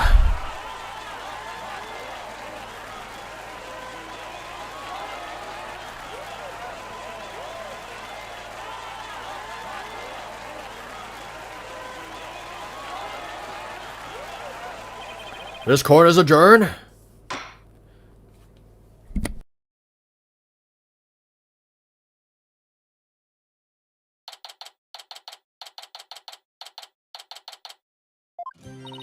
Congratulations, Bucky. I'm so glad you were found innocent. Thanks for everything, Miss Chickadee. But it still sucks that you were accused of a crime you didn't commit. Did Uendo have it out for you or something? I don't think so. Uendo said it was a spur-of-the-moment idea he got when he saw the Soba-themed cards. Simon, where have you been? I stopped at Uendo's questioning. Only you, Bucky, could get framed for a crime on a whim. No way! I almost got convicted out of convenience? Well, at least you were completely cleared of all charges, so buck up, Bucky. On a more important note, what I really want to know is, why didn't Master Tornado let Gadu inherit her father's name? What do you mean? A more important note, Miss Chickadee? Don't be such a wet blanket. Just go with the flow, come on. You think the Master was trying to encourage her to quit the entertainment business? Now that's not it. He didn't give the name to her because he wanted Gator to find her own calling in life. To perform whatever she wanted without being bound by her father's name or Rakugo. Making udon was his way of showing his support for her in her new endeavor. So that's why he called you the theater, huh? To teach him how to make udon. A more roundabout way I've never seen, but that's Master Tornado for you. So this incident happened because of a misunderstanding. How sad. By the way, Geru wasn't the only person Master Tornado was trying to cheer on, even though the person in question still seems to unaware of the Master's intentions. What? You're talking about me? Come on, no way! All that old man ever did was criticize my soba. That's not true, Bucky. There must be a way to make Bucky just see how much Master Tornado care about him. I got nothing, Chief. Oh wait, wasn't it a D? Take that! Take a good look, Bucky. Whose name is on there as the holder of the title deed? It's still in my name. Master Tornado was just up to one of his tricks when he said he stole the shop from you. He was trying to force you to go into a truly capable owner in your father's stead. He probably used some tough love on you so that the shop would have just go belly up. I see. I never knew. Oh, Master Tornado, I'm so sorry. Keep working hard, Bucky, and pay him back by living up to his expectations.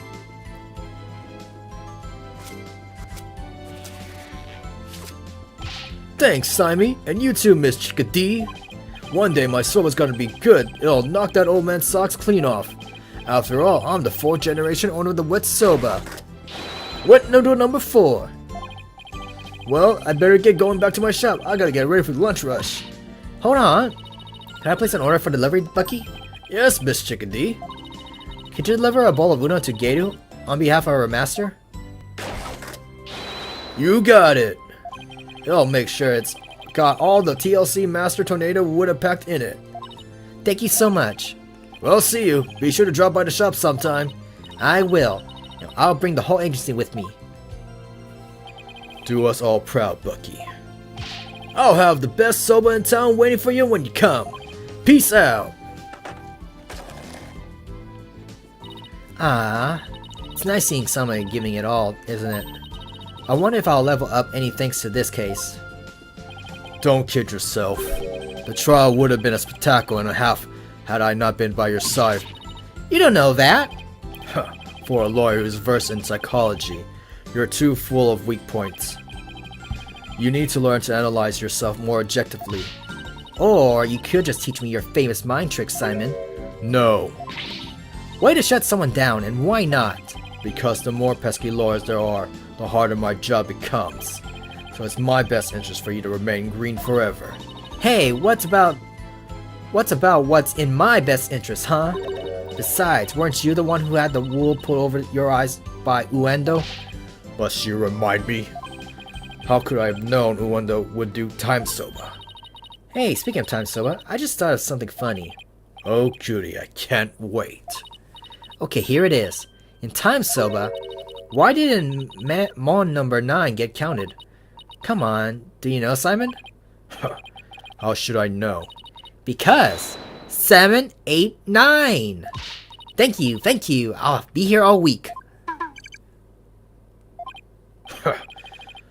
That I should have known. Come on, let's go get soba or something and go home. Your treat? I'll treat you to 50% of the tab, and don't forget, you still owe me that manju. Really, Simon? It wouldn't hurt for you to pay for me every once in a while, you know? Quit squawking and start walking, Athena. Hey, wait for me! I may still have ways to go as a lawyer, but just like Mr. Wright and Apollo and Simon before me, I'm going to get there someday. After all, I've inherited their passion for our courts and the law. I can't speak French.